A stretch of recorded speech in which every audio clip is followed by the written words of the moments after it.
Welcome, everybody. I'm Lisa Lucas. I'm Debriana Mancini, in case you didn't know. And we are actor, writer, producers. We're based in Santa Fe, New Mexico. We love to cook, and we're Kitchen. we're so happy to have you join us tonight. We have a production company called Golden Goose Kitchen, and we host Corona Kitchen, which is a weekly show on Facebook Live and YouTube Live where members can engage in real time when we cook. There's so many of you on here that know that, and thank you for watching us. We encourage everybody to post and share their own culinary creations in our group, and Very inclusive community.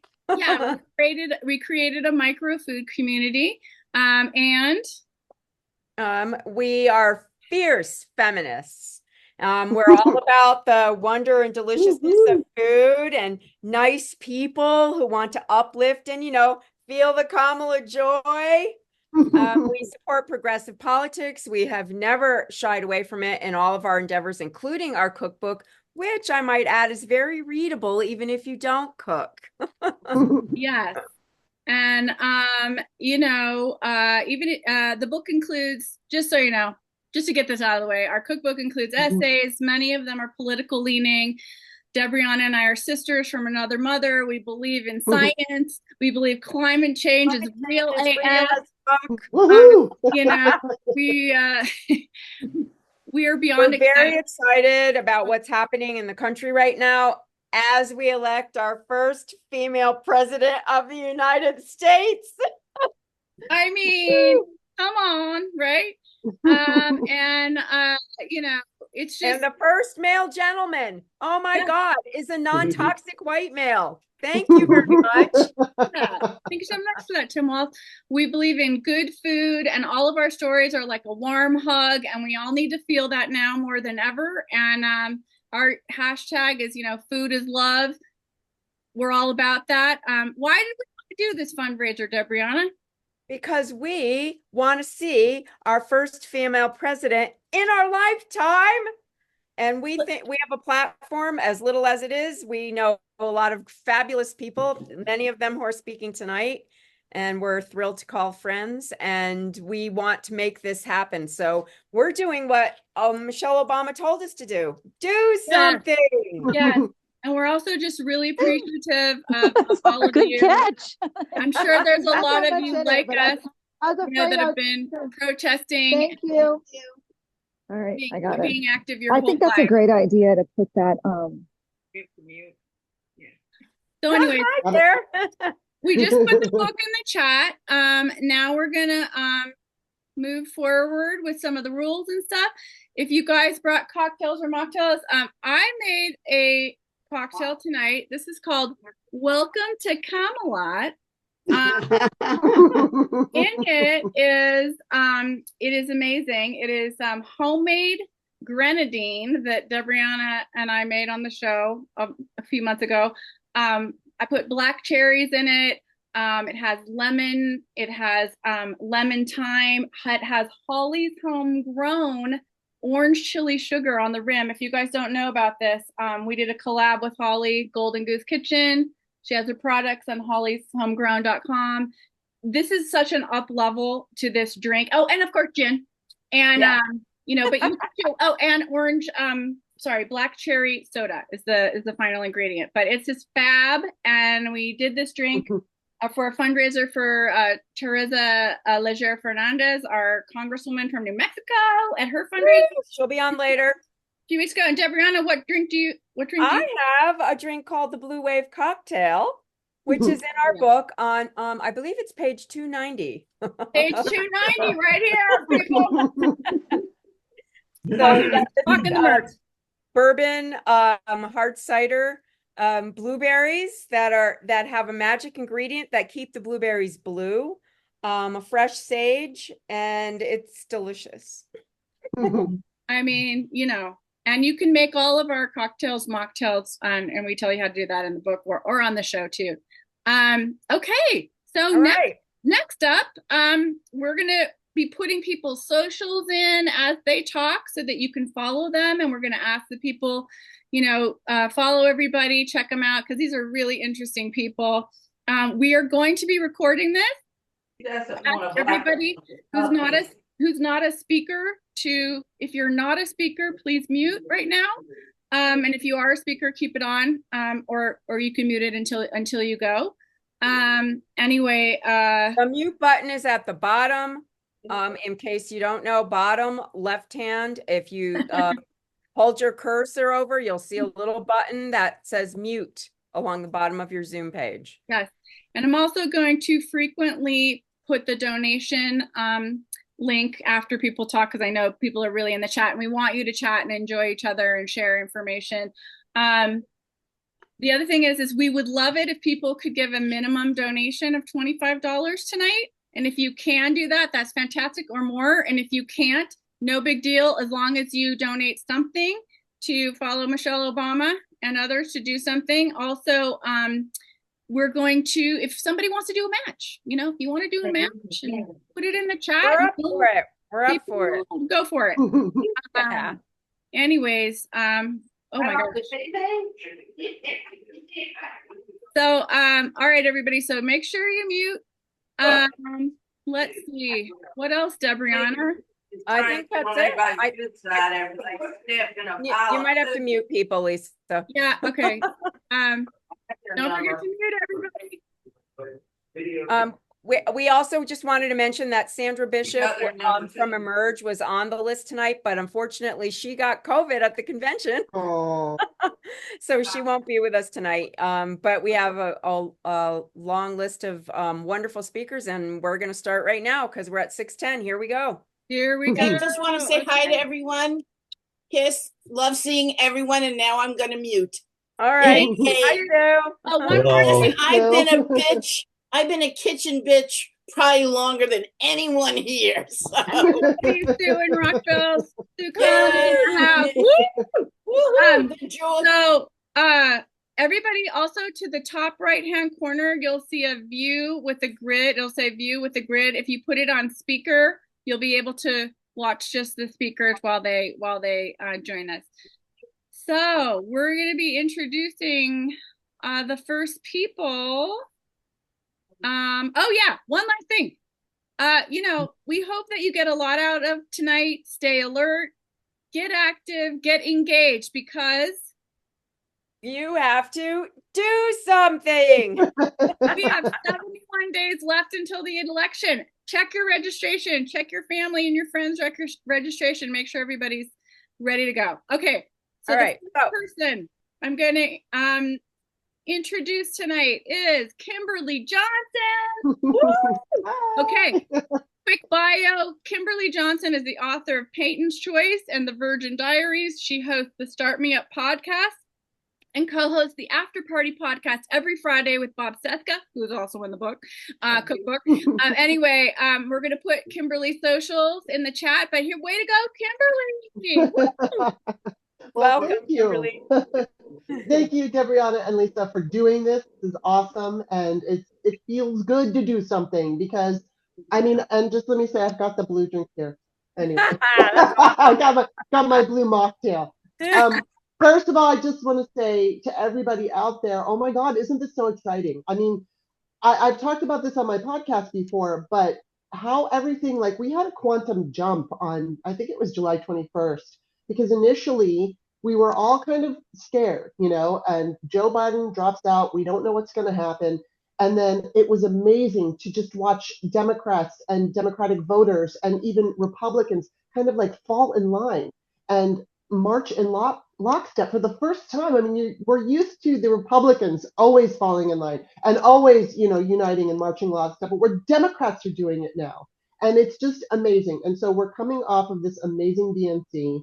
I'm so delighted. So what I really want to emphasize here is Kamala Harris, providing we all do something, providing we all vote and do what we need to do, I believe she will be our president. But what we have to remember is if she doesn't have a Congress and a Senate that's going to back her up, we just know the Republican playbook. They will do everything they can to keep her from achieving anything, and then he'll blame her for not achieving those things. So not only do we have to vote for the Senate and vote for, the House and all that, everything, school boards, city council, every local possible thing you can vote blue. And I just, I know it's not always so fun to get that pamphlet and go through and do your research, but this year it's just so important. I know a lot of people have a tendency to just vote the top of the ticket and either ignore the rest or fill in blanks. Please take the time to do the research. It doesn't take that long if you dedicate maybe an hour to an hour and a half of your day when you get that pamphlet, or you could just spread it out.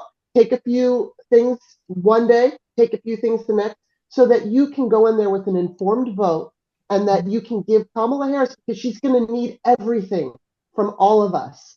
They are going to go after her. I mean, look at what happened when Obama was the president. We saw the right wing lose its mind, and it just got worse and worse and worse. And I'm not going to say all of it, but some of the result, because of the racism in this country, we saw a Trump presidency. So we have to be really mindful about how the other side is going to react to a Black woman and to a competent Black woman who knows what the hell she's doing. We have to give her all that power. So I just think it's really important that we all take that time to, look through our pamphlet, our Democratic pamphlet, look and see what everyone's done and vote accordingly. That's my big message for today, because I think there's so much energy, there's so much positivity and excitement out there, and we have to use that to get us over the hump. And like you said, it's like, what, 71 days? Oh my God. So it feels like it's going to take forever, but before you know it, election night will be. So, I mean, that's pretty much what I think we have to focus on.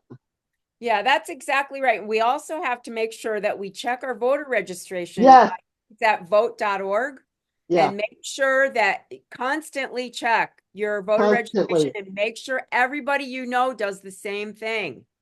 Yes, and do it like a day or two before. If you're going to go in person and vote, make sure if you're going to mail it in, keep checking it, check it every day, because there's going to be especially if you're in a red state. Yeah. I mean, obviously blue states are a little bit safer, but everybody has to be really careful because they're going to do all kinds of.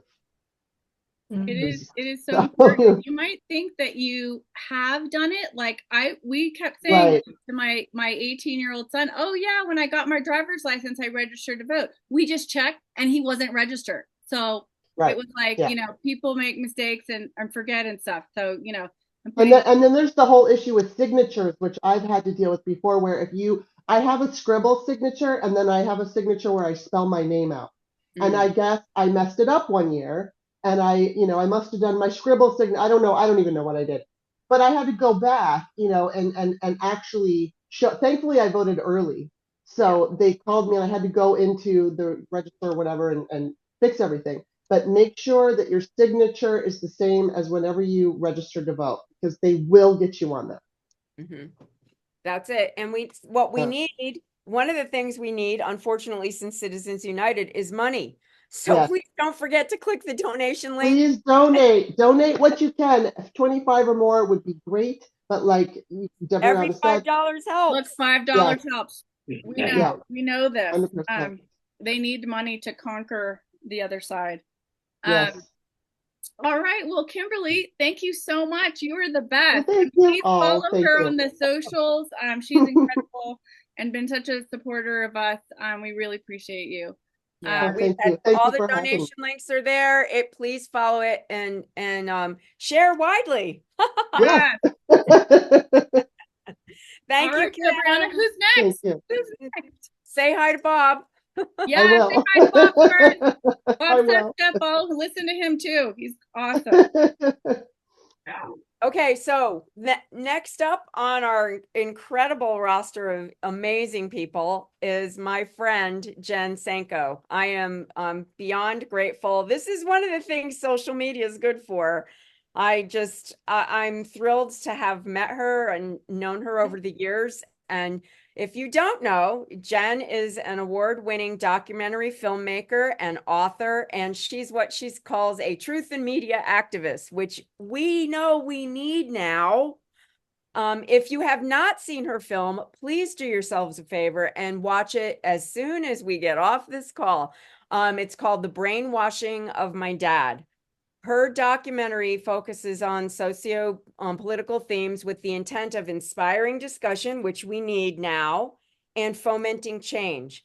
The film is narrated by actor Matthew Modine. She made the film in 2016. The Brainwashing of My Dad tracks the pernicious and disastrous rise of right-wing media and reveals the forces by libertarian billionaires that are behind that.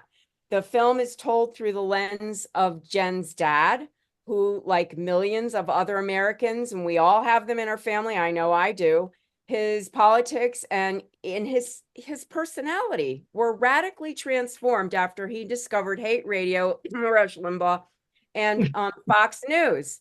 So Jen delves into how this media actually changes the brain and why it is used to manipulate millions. It's better to have knowledge, people. This widely acclaimed project has won numerous awards. It's screened in film festivals and theaters all over the US, Canada, England, Ireland, Sweden, and it's won the prestigious 2021 Webby People's Voice Award for Public Service and Activism. Yay! It's been adapted into a book by the same name and was published in 2021. Thank you so much, Jen, for your work, and thank you for being here. Well, thank you guys for having this. I mean, this is great. So cheers to everybody here. Cheers to everybody. And I just wanted to say greetings, kitchen bitches and men and men bitches. So I have a very bad memory, so I wrote something, so forgive me for glancing at it, but I will. But I first want to say, how about our Kamala? I mean, was she presidential or what? At Thursday, she was presidential. And an amazing thing, I loved it when Leon Panetta, former Secretary of Defense, called her our next commander-in-chief, especially because he was, and he still is, a man. And it showed the world that an American man can look at a woman as the commander-in-chief. That was powerful. That really hit me. So, okay, forgive me, but I'm going to lay a little history on you guys, and just bear with me. It's really important to give Kamala's achievement so far some context. So we all know how tough it is for any woman to rise to where Kamala is today. But the odds that she's faced are even greater than many of us realize. Not only did she have to navigate the hurdles we're all familiar with, growing up with a single mom in a middle-class home, facing sexism and racism, but she's also has been up against, and is still up against, a well-organized, well-funded right-wing machine that's been plotting and stealthily working towards one-party rule since the 1950s. So let me take you back to before any of us here were born, I'm pretty sure. Before FDR, during the 1920s, our government was based on a free market economy. So the rich grew richer, morbidly so, and the poor struggled with, no safety nets.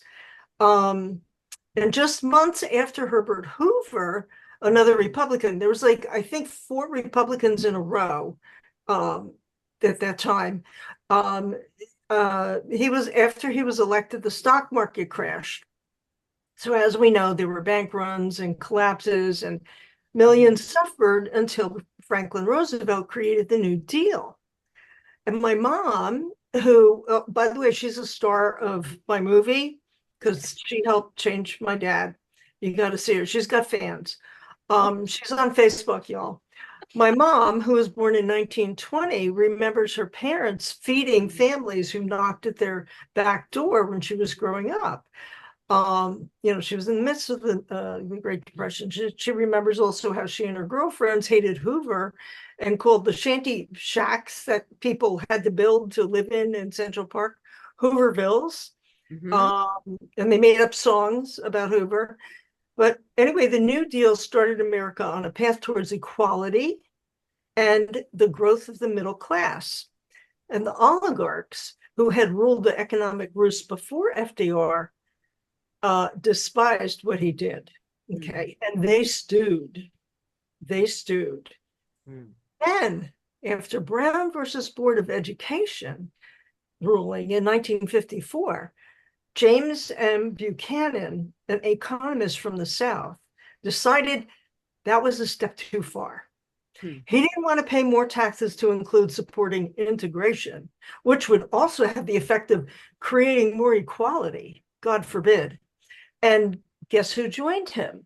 He heard about his work and joined him, Papa Coke, okay, the dad of the Koch brothers. That is when this movement really started growing, because there was the money machine behind him. So Koch funded, just briefly, like he funded the Birch Society, John Birch Society, and after Goldwater lost to Johnson, organizations like AIM, it stood for Accuracy in Media, worked tirelessly to paint the media as liberal and pave the way for a conservative media. Okay, so it bullied the media to bend. Not that it was that, liberal anyway, but we did have Uncle Walter. You guys know how I'm talking about. In the 70s, Roger Ailes and the infamous Lewis Powell memo, a blueprint that was made to undo the New Deal, very similar to Project 2025 in actuality. It further paved the way for the right-wing movement. Then you had Reagan. He did his part by enacting the trickle-down theory and getting rid of the fairness doctrine, setting the stage for the likes of Rush Limbaugh, who brainwashed my dad, and many dads.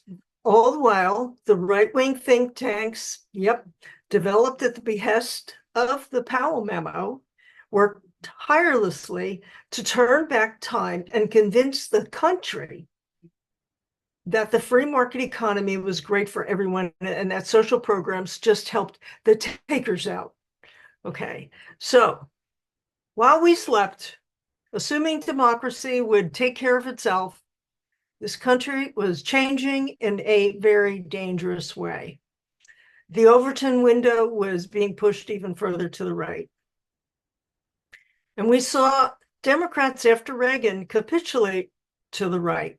That the conservative movement had grown too powerful, and they kind of had to. After Obama, we had the Frankenstein monster, who Kamala is up against now, who got rid of many job-killing regulations and exploited the division and made our division deeper. Then came Joe Biden, who enacted the most progressive policies since the New Deal. So Democrats were starting to get their balls back a little bit. I can say that, right? Yeah, it's all right. Okay. And then he chose, talk about balls, Kamala Harris, a woman of Black and Asian descent, as his vice president. That's pretty fucking cool. Sorry, I'm an ex-hippie. So the cabal on the right was growing more organized and much larger, and it was abundantly funded and had by now brainwashed millions of Americans to vote against their own interests. They even welcomed Russia joining in the propaganda to take away our democracy. This happened approximately started 2014, maybe even earlier. Their movement was almost successful on January 6th. So Kamala isn't just fighting a psychopathic, grifting cult figure who's conned many into believing he's destined by God to be president. She's also up against this entire libertarian, corporate billionaire-led infrastructure that's been building to this moment since the 50s. They were sure they had us. They were going to win. Then came Kamala and our new cat-loving movement. Okay? Kamala is up for this fight. She is ready. As an attorney general of California, she took on the big banks. She fought for marriage equality and criminal justice reform. You guys know all this stuff. She's been a fierce advocate for working families, and in the Senate, she'd been a voice for the voiceless, standing up for health care, immigration reform, and climate action. And we can't forget how she tore Kavanaugh a new one. That was beautiful. Okay. Kamala will be fighting for the future of America, our future, a future. Well, she will bring back equality on every level, opportunities and our freedoms. You can bet the oligarchs will be really pissed. They hate equality and love division. They don't want to lose everything they've been planning for the last 70 years. But this movement is ours now. We're all finally, as Kimberley said, on the same page. One thing Republicans always used to understand was strength in unity. And now we're unified. This is our opportunity to put a stake in the heart of this movement. We must help Kamala out. We must do something. Yeah. The first best way to do that, of course, is to vote, because when we vote, we win. I know I kind of bastardized her thing. This is yes. So we can also do this: phone banking, postcard writing, talking to people, reminding people to check their voter registration, contributing money, and speaking up. Kamala and Coach Walz have to win big, because there will be challenges. They will try to steal the election, but we stand united. So let's get going. Yay! Oh, thank you, Jen. That was awesome. Thank you, Jen. Thank you. I just want to add this in terms of what you were saying. Last night, I watched a screener of a friend of mine's film called War Game. And it is in large part, it reflects exactly what you've been talking about how they have been infiltrating for years, and how the plan is to steal the election because they can't win it. Right. But they've infiltrated, the media, not just the media, but our military. And so if you can get to see War Game, when it comes to your area, it's going to be playing all over the country at theatrical screenings, film festivals. Please do. I'll post it in the chat right now. But wow, that film, it scared me and encouraged me. The best thing we can do is get out and vote, and we have to give her a landslide. We must give her a landslide. Yeah, you inspired me to actually add that, Debriana, because when we had a conversation, you reminded me, you said she has to win big. Yeah. She has to win really big. Yeah. So yeah. That's our job, is to help her win big. There can be no disputing it. Yeah. I just have to ask if Jody's here. Debriana, do you know if she's I don't know. I didn't look at the large view. Did you let her in? I don't remember seeing her name, but her number could be on there. Jody Hamilton, are you in the house? If she isn't yet, then we'll go to Allison. I don't know if Allison's here either. Is she here? I believe I saw Allison. Okay, great. Great. I don't know if Jody got in here. Jody. Okay, we can switch it up if she's not in here. I didn't get an email from her, so she might not be here. But Allison, if you're here, say something. Wait a minute, Deb, I just want to say I talked to Jody earlier today. She definitely said she'll be here. I just don't know what time. Okay. All right. Just keep going. We'll keep looking for her. And I believe I saw Allison come in, but I know it's a little early for her. So oh yeah, she's gonna be early. That's right. Maybe she's not. She may not be here yet. Yeah. So I don't know where Jody is. Let's see who else might be here. And we can always talk about other things while we're waiting for Jody to show up. Of course we can. Of course The we can. interesting thing is we had everybody, you know, people that came in had a strict time limit. Yes. So we all know Jody gets up at ass o'clock. So we were trying to make sure she got in here early. I know. You know, it's while we're waiting for her, it's really interesting. I just wanted to speak to what Jen was talking about. That film, I mean, how many of you had somebody radicalized in your family? I can actually say that about my own father, my uncles. Like it literally happened, and it has been devastating for our family. And Yeah. And I'm at this point, like I can't get through. Like you just have to let go, and it's a sadness. And I think, you know, everybody over COVID, all the stuff we've been through and everything, we're grieving. I mean, why did we write a cookbook called That Time We Ate Our Feelings? You know, I mean, it's like it's like the joy that I feel right now coming out of all of this stuff that we've been through, and especially the last 5 years, is just, I mean, I can't put it even, I can't quantify it, you know? Yeah, yeah, me either. Well, I saw that my friend Frances Langum is in here, so we can throw her up next if she's willing.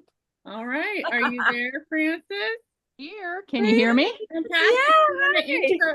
We want to intro you a little bit right now. Okay, everybody. So we want to welcome Frances Langum. She is an associate editor at crooksandliars.com.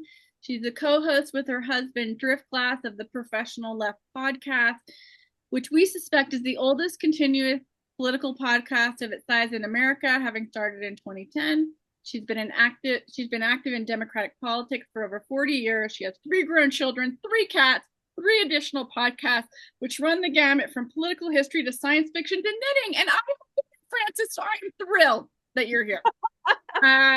Anyway, welcome, Frances. I'm going to put your socials in the chat right now. Thank you so much. Well, this is really wonderful. I'm so happy to not be following Frangela because as an Illinois Democrat, I've always felt like I had just a couple of things in common with Barack Obama. But when he followed Michelle Obama's what I consider legendary historical speech about do something, and he had to follow that. And I thought, okay, if I follow Frangela, then I actually have more in common with Barack Obama than I thought. And I want to dovetail on what has been said earlier about postcards to voters, because that is something that regardless of your mobility, regardless of your abilities, your social abilities, you may be shy to be on the phone, you may be unable to walk door to door, you may have small children at home, or you might be, you know, like I am right now, a childless cat lady and have other obligations that you can't go and do things, but from home you can do postcards. And just Google postcards to voters. There are lots of organizations. I'm doing mine through our Moms Demand Action group. They are doing a lot of postcards to voters this year. I have been doing postcards to voters since forever. And I found this stack that I had purchased from Etsy for 2022 for the midterms. And God works in mysterious ways, because I couldn't find these and I couldn't find these. And today I found them, and they say, with a direct reference to the Republican vice presidential candidate, donut, forget to vote. That's awesome. So I will be sending out donut, forget to vote postcards to voters this year. One of the things, most of these lists that you send out to are to registered Democratic voters, and you're not supposed to put a candidate. The purpose of these postcards is to increase turnout, to get people to make sure their friends are turning out, and to make them aware of the dates for early voting in their area so that they can vote early and have a plan to vote, as Michelle Obama said. Dovetailing also on something else Jen said about what happens knock wood, spit on the floor, run outside, and turn around in the snow 3 times. When Kamala Harris is elected and the Republican machine comes after her, we have to be just as fierce then as we are now. Yeah. Oh, yeah. And one of the things that Driftglass and I talk about on our podcast very, very often, and I've been talking about since Inauguration Day 2017, is burn the lifeboats. No rebranding for Republicans. They don't get to change into a Tea Party.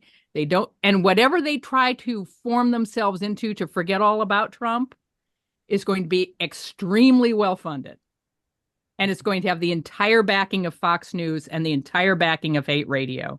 And we have to burn the lifeboats. We have to say there is no rebranding for the Republican Party. We are going to curb stomp the party that tried to take away my health insurance in 2017. Mm-hmm. How can a party exist having attempted 60 times to take away America's health insurance? It does not deserve to exist as an organization. Yeah. So be alert, be aware of those rebranding because it's coming. That rebranding exercise is already being written. Mm-hmm. And then they'll come back with Project 2025 as some other branding label. They're very good at branding. That's Trump's area of expertise. It's something he does know how to do. Yep. And it's something that Republicans pay very well to get that done. They paid Glenn Beck $1 million to promote the Tea Parties. And people bought it. And we have to nip that in the bud because it's coming.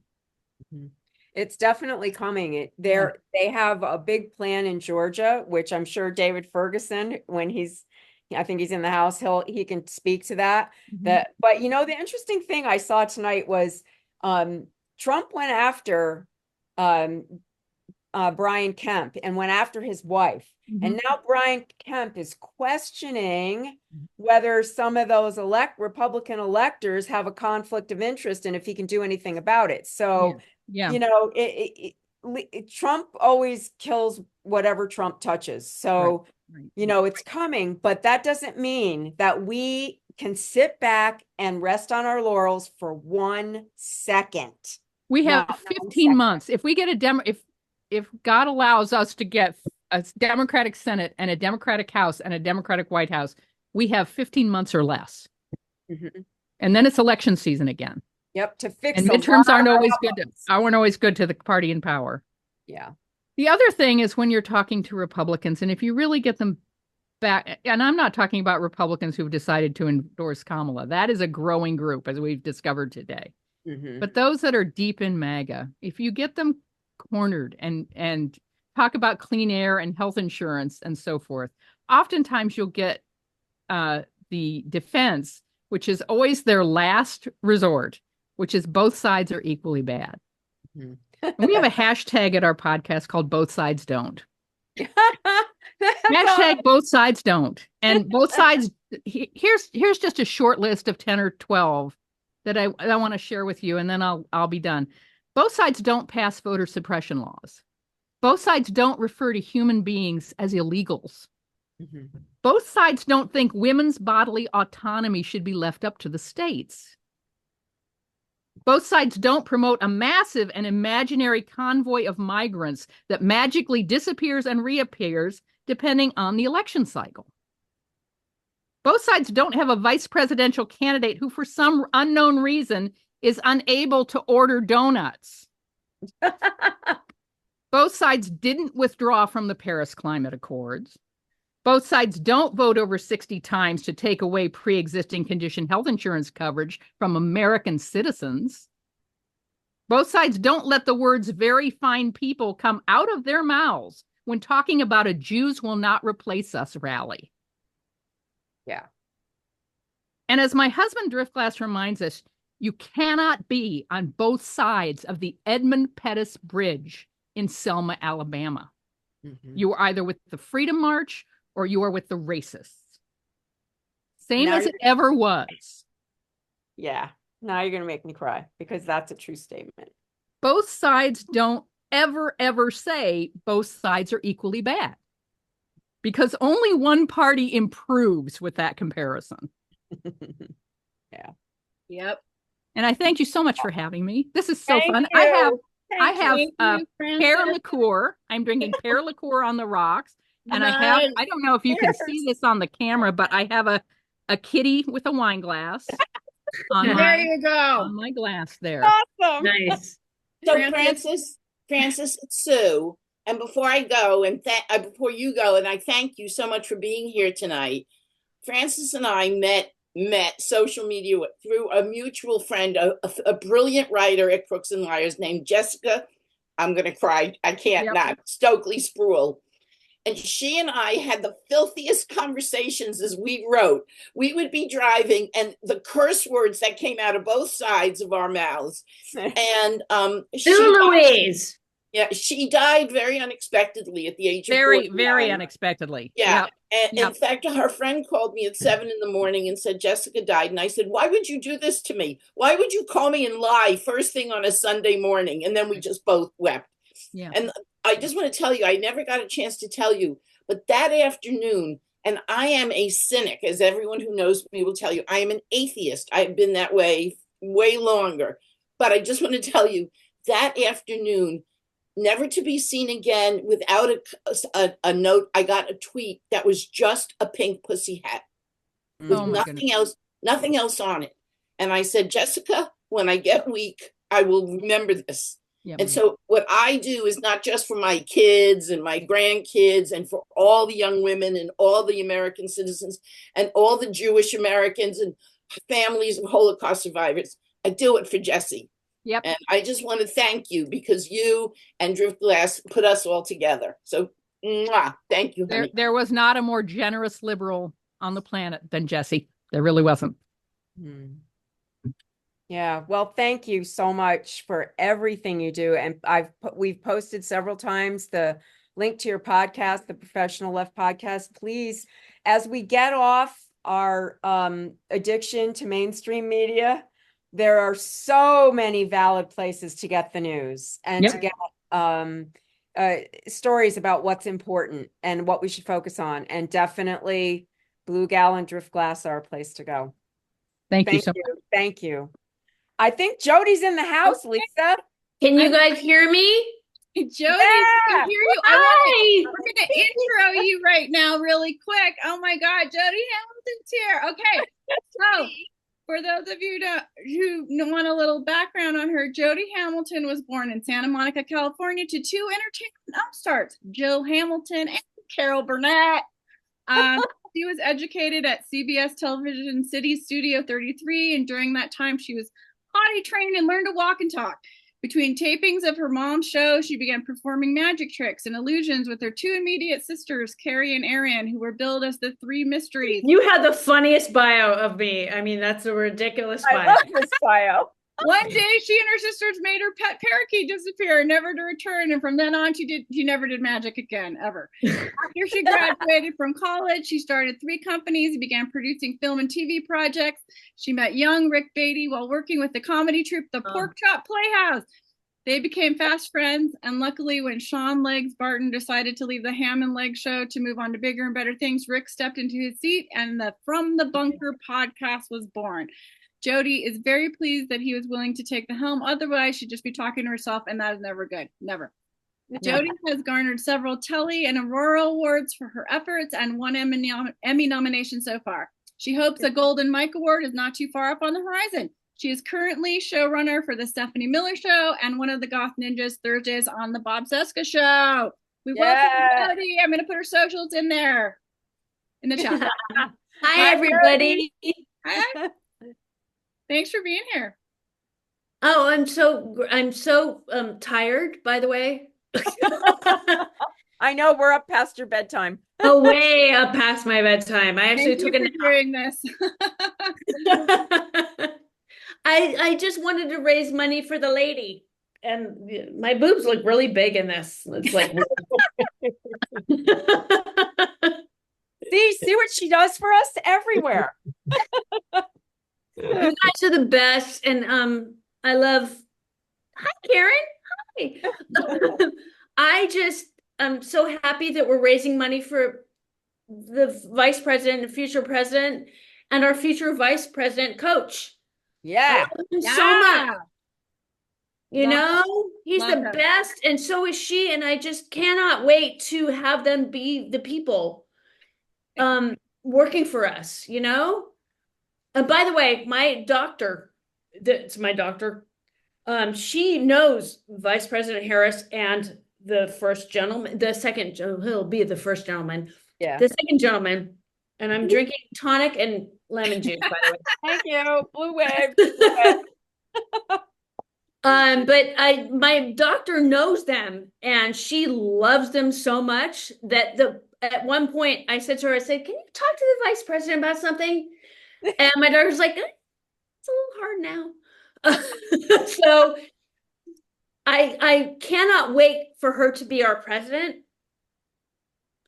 And I'm like Stephanie, I'm like still mad about Hillary. Yeah. As I'll we die all- mad. I'll die mad. Lisa will die mad. We'll all die mad. Yeah. But thank God for Hillary Clinton for being so amazing that Vice President Harris could do this. And thank God for Joe Biden, Mhm. because without him, we would not have Harris. And so oh my God, I love him so much. Yeah. And he is one of the nicest humans, apparently, because my mom got to meet him once. And she always said he's the kindest human on the planet. Wow. That's it. He's kind. And he understood what he had to do for all of us. And he made it the point to make President Harris, that's where I'm going with that, to make sure that she would become the top of the ticket. And I cannot love him more for doing that. He will go down in history as the most patriotic human on the planet. Yep. And I don't even know how to do it. I just cannot know how to say how much I adore him and how much he's a patriot. Unlike the orange piece of Turd. Turd. Turd comes to mind. crap. I could say the S word, but I don't know. You Can I can't, you can swear? swear if you Yeah, want. You go can. ahead. Shit. He's a piece of shit. So, I mean, I adore Vice President Harris, and I cannot wait to vote for her. Oh, well, I will, obviously. She is the best. And Coach. Oh my God. We love Coach. He's teaching men how to be real people. Exactly. Not toxic. Exactly. He is the most amazing man on the planet to teach men how to be emotional. Mm-hmm. I mean, And Jody, it's not a bad thing. Jody, wouldn't you agree? Like Doug Emhoff too. And it's just like Exactly. these I call them the menchiest of the menches. It's like, Exactly. I can't believe we're getting this example after Trump. It's so refreshing and great. I agree. I mean, my husband, God bless him, he knows how to cry because you know what? He's got a good dad. Yeah. And Donald Trump was raised with a horrible dad, and obviously he's a horrible dad as well. And so it's just like these are mentions. You're right. I mean, these men, Coach, oh my God, he's the best. And his son, Gus. Oh, if they don't, I mean, the right Oh my wing is God. really showing their butts, man. Dragging that kid. I mean, seriously, I think that that may be one of the places where it's a bridge too far, where I people hope so. watch what the right wing is saying about that kid crying, and yet it's okay if I like beer cries during his confirmation hearing. Like, what the hell? No, I'm with you. I mean, it's like it's completely, and everybody's like, oh, he's neurodivergent. It doesn't care. I don't care. He's a kid. He Yep. loves his dad. Yep. Don't care. Yep. It's irrelevant. With he, So the refreshingness of having a man who, back to like Doug and Tim, they have no problem being a +1 to their wife, you know, exactly. or to Kamala or whomever. It's like, and they lift up a woman. I thought when Kamala made her speech, I just kept thinking all the notes, and I know we were all holding our breath of like that she had to hit to really convince, those toxic males who are undecided, and women too, to vote for her as a president. And I just feel like, those men, contributed to her success, because it's like, there was no weirdness. There was just equality. You know what I mean? Yes. And that's it. I see AG. Hi, Hi. Oh boy. Anyway, We are I gotta go to bed because I've been up so late. thank you for being here, Jody. We are so grateful that you're here, Yeah. Jody, and everybody. Jody is the executive producer for the Stephanie Miller Show. I know that there are many Steph heads here. And if you're not a Steph head, you need to become a Steph head. And if you need to know how to, kind of get an introduction to Stephanie, if you don't know how, the Sexy Liberal Tour is coming to a city near you, and pay-per-view is has the last, what was it, the Chicago show? Chicago was the last one. Yes. Yeah, Chicago show is on pay-per-view, and it is hilarious. I And have the link. I have the link for it. I'm going to put it in right now to get the pay-per-view. But I have to say, we went to the one in Albuquerque with our friend Sean and JD, and I have never laughed so hard. My stomach was killing me. It was so fantastic. I can't say enough. But anyway, we're going to put the link in right now for the pay-per-view. Can I say hi, Jody? Hi, Karen. I was just at the Chicago show, and if anybody is interested in going to Sexy Liberal, you must do it, because it is absolutely, and if you can do the meet and grope, even better, because the boobs. It's all about the boobs. Absolutely, yeah, it's life changing, and it's just so lovely to be around people who have similar worldviews, and just it's you don't have to watch what you say, you're not in mixed company. So if you have a chance, everybody please get the tickets, do the pay-per-view. It was such a fun show. So funny. Yeah, Also, and Jody, I would love it if you would adopt me as your sister. Oh, honey, you are another sister to me, baby girl. And Jody is the most generous human being. She's very understated, but she's an incredibly generous person. That's all I'm going to say. But if you come, and I don't know, I even can't count how many shows I've been to. The material is always fresh, yet there are some ones that they do, like Hal singing Florida Man, that if you've never heard live, you definitely want to hear. But the meet and grope, I just want to say, these people, these performers, the 5 of them, are so generous with their time. Yeah. They will stay there until they get thrown out of the theater or wherever the meet and grope is, so that everyone has a chance to give them a hug, to take a picture. And whether it's some of the people on panel like Glenn Kirshner or Malcolm Nance, they'll stay too. It feels like you feel so high when you walk out of there. These people are important, and they do important work, and it's your chance to say thank you. So we're going again. We were up in Philly, but we'll be there in January after Kamala Harris is inaugurated with Tim. That's going to be a good one.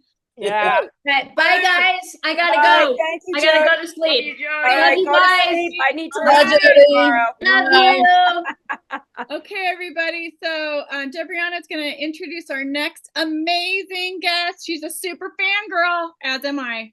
Oh my God, I'm a super, super fan. I am beyond excited to introduce Allison Gill, the hardest working podcaster in America. She's an incredible I listen to her every night. I swear to God, when I hear her voice, I'm gonna want to go, oh, isn't it time for bed? Because that's when I listen to her. And with our good friend Dana Goldberg, who could not be here tonight, but she's also in the book. Just an amazing human being. I'll just give you a little bio of Allison. She is a Navy veteran who spent over a decade helping active duty members and veterans get timely access to quality health care in the Department of Veterans Affairs. In 2012, she appeared in the Oscar-nominated documentary The Invisible War, which is a must-see, in an effort to draw attention to military sexual trauma. And in 2017, who was president then? She earned a doctorate in health administration to bolster her efforts. In 2019, she was pushed out of her federal job by the Trump administration, which led her to create MSW Media Podcast Network, where everybody that we love is located. She now hosts multiple award-winning podcasts, all of which I listen to, focused on news, politics, and justice. You might know her as Mueller, She Wrote on social media.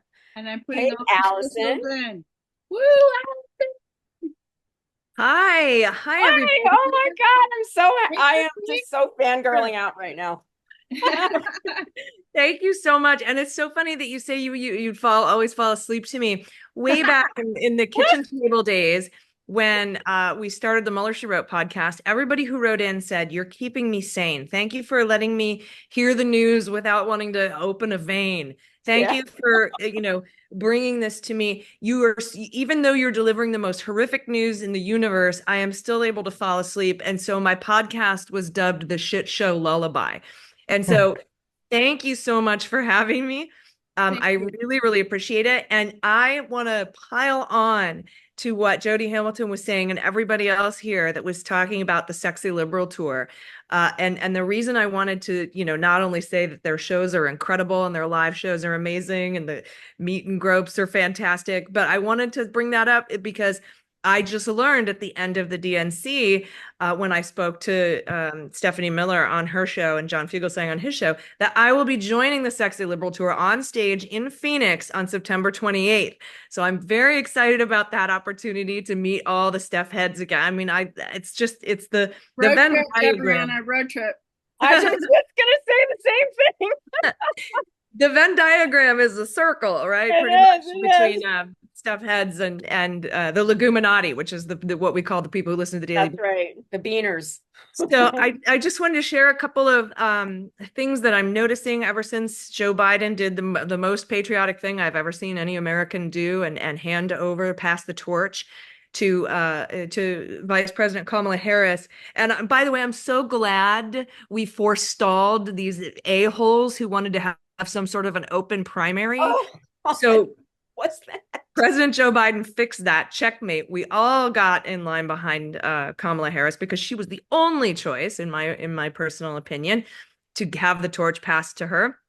But I was honored to be one of the 200 content creators that was invited by the campaign and the DNC to be at the Democratic National Convention. And I have to tell you, aside from the whining and crying of legacy media about us getting more access to the delegates and the people and the speakers at the Democratic Convention, bringing me so much joy, aside from that joy of them being really angry, I am still buzzing from the excitement and the joy and the optimism that was generated in that room. There were so many incredible standout moments. First of all, I want to congratulate the Democratic Party for finally figuring out how to do a roll call. Wow. Oh my gosh, that was so amazing.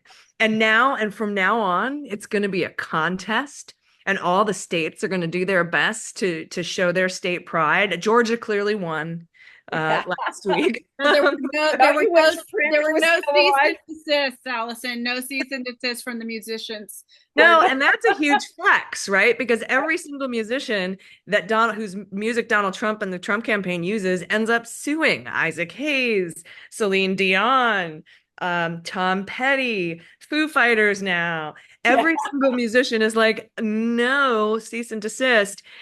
But Kamala Harris and her campaign went out and got permission from all 50 of those artists for the 50-state roll call. There's a playlist on Spotify now, by the way, and is able to use that music. Trump even tried to use Freedom, which is Kamala Harris's unofficial campaign song by Beyonce, and was served a cease and desist on that as well. So we figured out the roll call. It was energetic, it was fantastic, it was wonderful. It was one of the highlights of the convention, and that's usually one of the lowlights of the convention. And then especially when Morning Joe put it side by side to the RNC roll call, I really had to love that. And then, there were so many standout moments. You had mentioned Gus Walls and his beautiful display of love for his father. And we all tweeted out because we knew MAGA was going to come for him. And we said, if you come for Gus, can I swear on here? Oh, please do. Yeah. Everybody did. If you fuck with Gus, you fuck with us, and we ride at dawn. And then Ann Coulter went ahead and had to put out her bullshit. Trash. And boy, she deleted that right quick. And I said, that's right. You do not mess with Gus Walls. We are like the protective mama bears. And by the way, cheers in true kitchen bitches and post-menopausal childless cat lady. I'm searching prediction. for my purpose. I'm sure I'll see you around. Cheers. In the honor of that tradition, I am drinking rosé all day. Okay. And I get to do that. Yay, me. So cheers to everybody. So here's some other highlights that really stood out to me.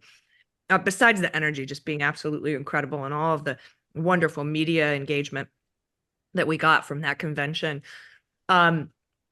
Michelle Obama had a line in her speech. She had many great lines, but the one that really stood out to me, because I've been trying to put this into words for a decade and have been unable to, but when she said, we don't get to fail forward, regular folks don't get to fail forward, we don't have the affirmative action of generational wealth.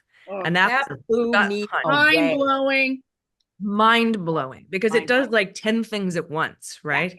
Yeah. That one statement. She says, when a mountain is in front of us, we don't get a golden escalator to the top.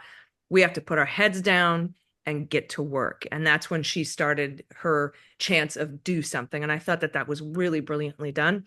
I loved Bill Clinton's speech. He probably could have left like 10 minutes earlier, but that's, it's totally fine. That's him. He was the first president I voted for in my very first election in 1992, a few months after I turned 18. And when he blew me away with that statistic that 50 million out of the 51 million jobs created since the end of the Cold War have been by Democratic administrations. And we all went, did a fact checks. We all double checked. And he's like, I checked 3 times. And sure enough, it is true. Also, of course, we had the Tim Walz's incredible speech when he's like, look, we got a saying for that in Minnesota, mind your own damn business. And just thank you, because we've always been, as Democrats, accused of being in charge of the nanny state and we're the big government, we're coming in. And now obviously that is MAGA to a T. And he's just so relatable and just so fantastic. His speech was incredible. Hillary Clinton's speech was off the charts. And I was very touched by the standing ovation that Senator Elizabeth Warren received. Yeah. Because here is a woman who is a public servant, a wonk for all intents and purposes, dedicates her life. I worked for the federal government for over 10 years. It's thankless. It pays shit.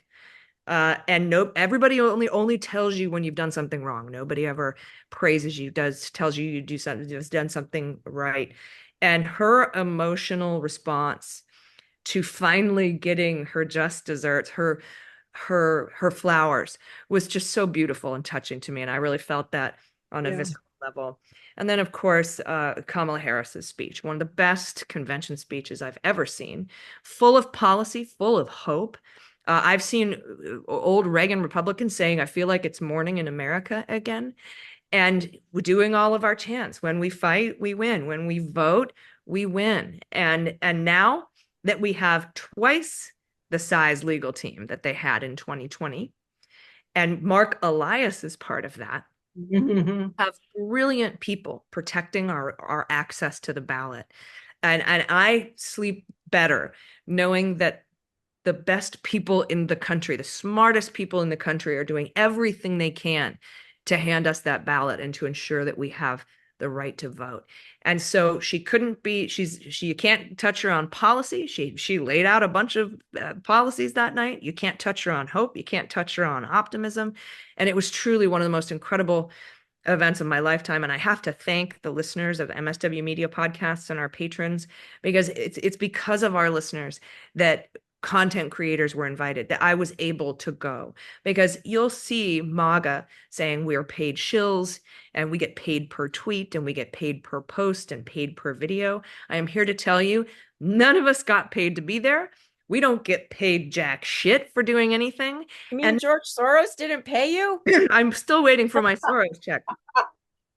And we paid our own way to be there. And we paid for our own lodging. We paid for our own travel. And that's what Republicans attack us on, that because they don't understand non-transactional service. They don't understand service leadership. That's why Trump goes after veterans and war debt, is because he can't understand somebody sacrificing something without getting anything in return. What's in it for me? And he's incapable of even that level of thinking. And so that is why I'm proud to be a Democrat. I consider myself, I've coined the term blue star Democrat. I've only ever voted for Democrats. And I will continue to be a proud Democrat. I thank Joe Biden, and his speech was incredible, and for everything that he's done. And thanks to all of you for having me here today. I appreciate you so much. I'll see you on the road at the Sexy Liberal Tour, September 28th. And give the Daily Beans a listen if you haven't yet. It's great. Absolutely. I love it. Burn enough calories for 2 glasses of wine if you go on a walk and listen to the show. Thank you, Allison. We put all her socials in the chat, so please follow her on all of her stuff. And MSW Media has everyone that Stephanie has, all the Start Me Up and Frangela, The Last Word, all of it's located on MSW Media. So your women other run, women owned, women controlled. And I was surprised to see, but not surprised to see Pete Strzok in the movie War Games. I don't know if you've seen it yet, but wow. That movie, it's incredible. I'm going to put the link to it again in here, wargame.com. It's definitely something everyone needs to see. And it was a privilege to see Pete there and know that you guys work together and have an extraordinary podcast. We have such strong male allies on our side. Such incredibly strong male allies. I host a podcast with Andy McCabe, host a podcast with Pete Strzok. And I'm so thankful for them. My network director, who does everything for me, I could not live without, is Kanai Williams, and he is fantastic. And so we are so lucky that we have such incredible allies. And I think that Tim Walz is an example of that, like positive masculinity. And I hope that we carry that forward and that we get more people in our tent, because it's a beautiful tent. Awesome. Thank you, Allison. You again so much. Thank you so much for having me. It is also bedtime. I do have to run, but all these posters, we really appreciate you. Thank you so much, Allison. Thank you. Okay. Big thanks.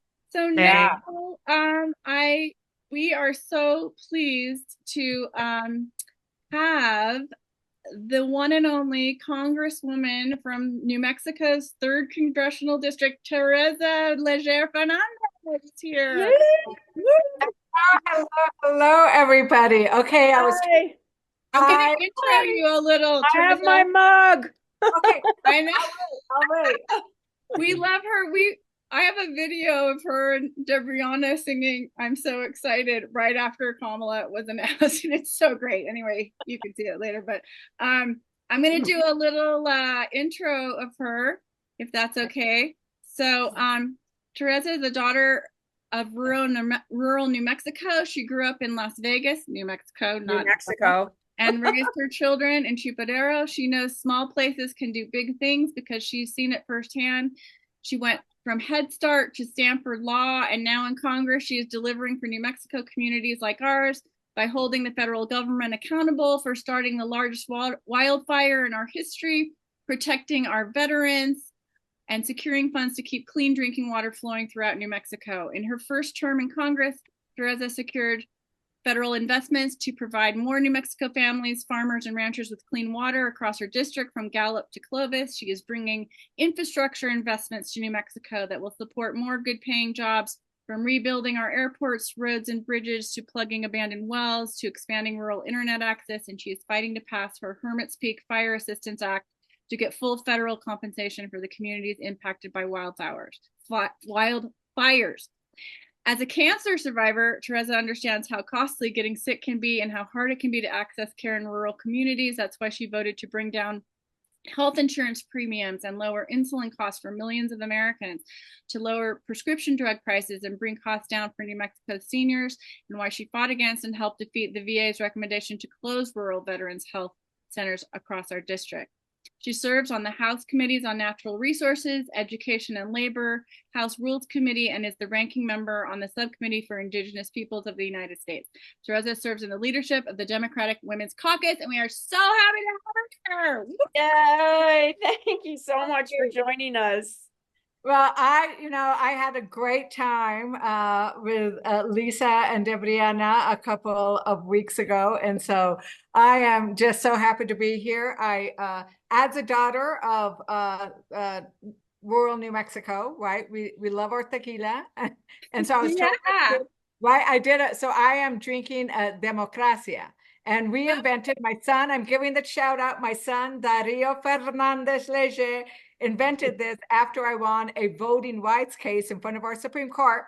And you cannot win your voting rights cases if you don't come up with a signature drink. And so you might notice it's a blood orange, a little bit of white on top, so red, white, and I throw a couple of blueberries in there. We have retaken our flag. We are the patriots in this race because it is not enough, as Amanda Gorman says, we all love freedom, but it is love that will set us free, right? And patriotism is being democratic, right?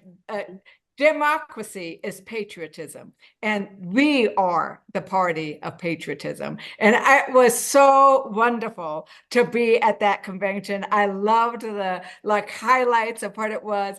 I came back with 3 thoughts from that convention that I'll share with you.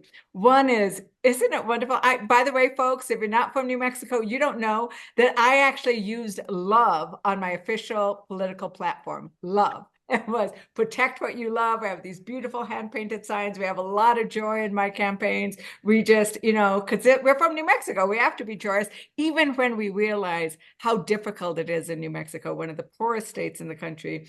1 in 5 of our kids goes hungry. I did a piece about that today because the Republicans want to take $30 billion from our staff, right?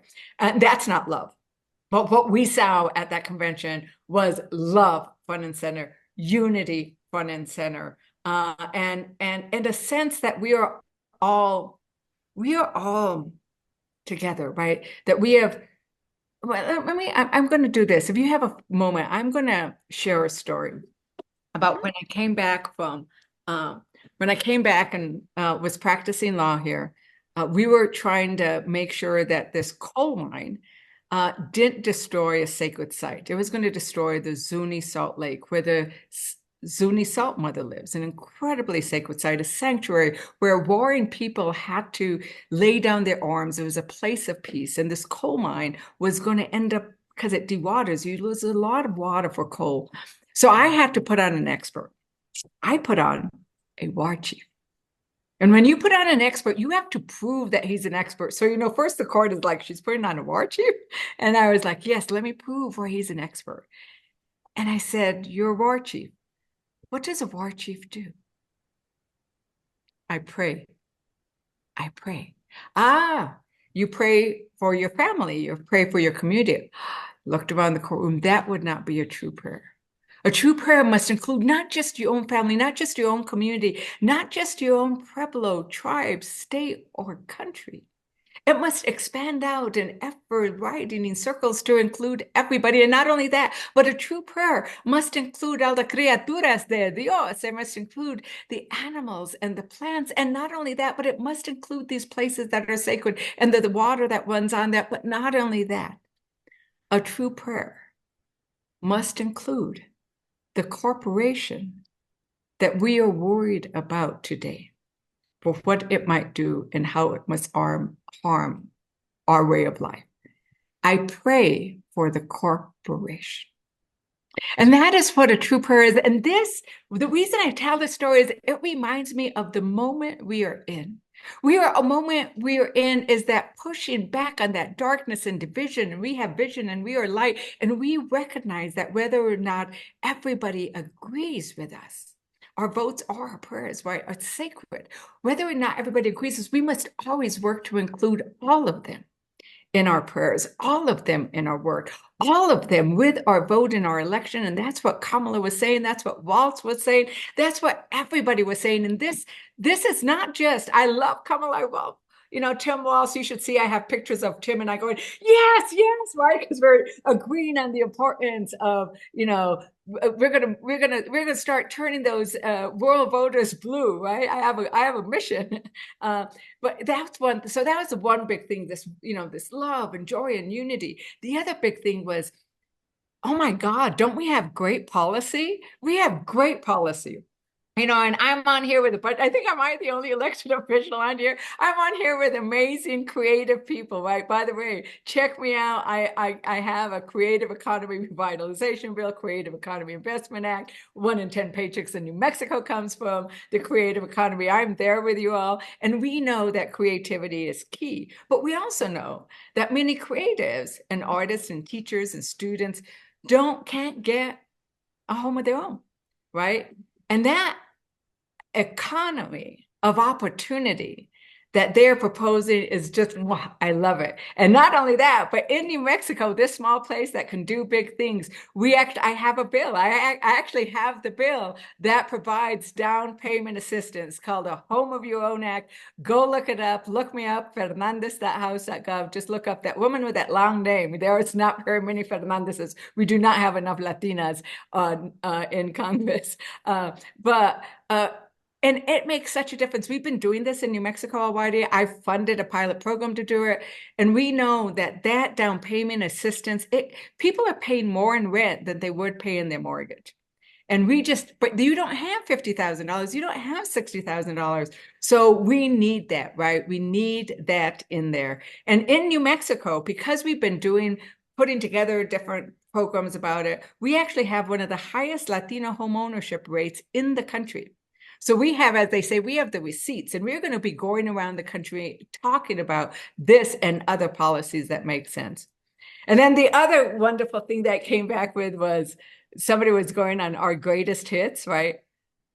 Do something, right? We are all doing something the same way we are here, and we're doing it in a joyful way because we already had 3 sips of our democracia, right? We are all doing something, right? We are all doing something. One of my favorite things, not everybody saw this, but I'm the honorary co-chair. I'm the honorary chair of Poder PAC, which is Latinas working to get more Latinas in Congress. Because did I say there's not enough of us? So we are, I do a lot of work trying to get more Latinas in Congress, more women of color, more LGBTQ. It's one of the things I focus on. You have a Latina job. Yeah, I have a Latina job. Así es. And so Julie Chavez is there, and she goes, not only are we going to win because of this and the other, and then, but those of you who don't know, Julie Chavez Rodriguez, one of the co-chairs of the campaign, she's Cesar Chavez's daughter. And she sort of says, I know a little bit about organizing, and talks about how she went out with Tata, who was Cesar Chavez, to the fields. We have set up an amazing field program. But we all need to do whatever it is we can. Go out wherever you're at, participate in the field program, the uproaring, the creativity, keep up that creativity when you can.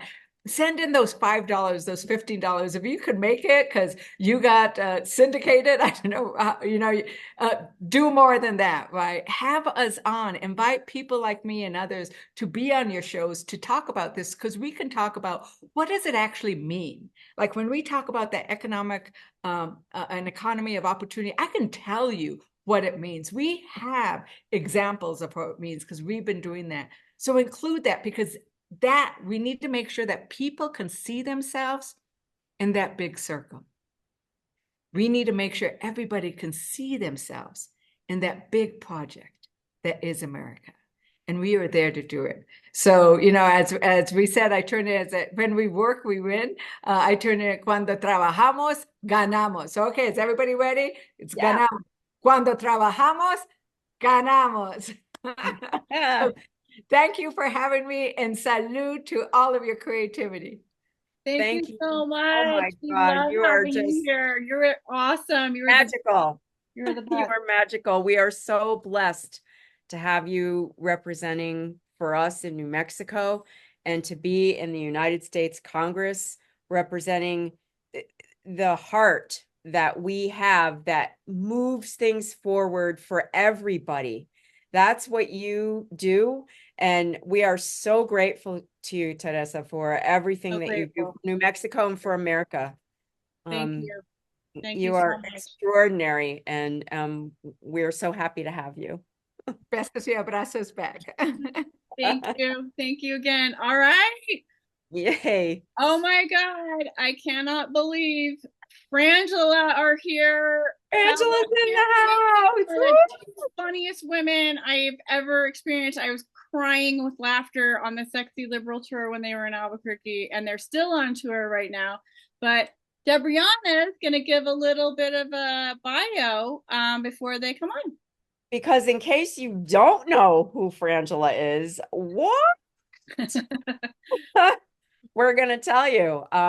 Frangela is the comedic duo that was formed from the genius of Francis Collier and Angela V. Shelton of the Detroit Sheltons.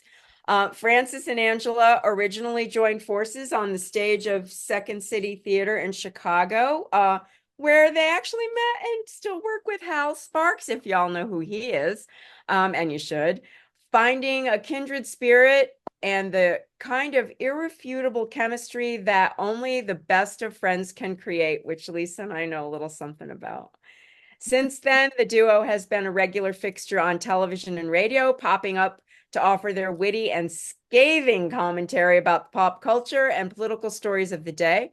They've worked separately too, with to great acclaim, but it is when Francis and Angela get together that the sparks really start flying and a fire starts, trust me.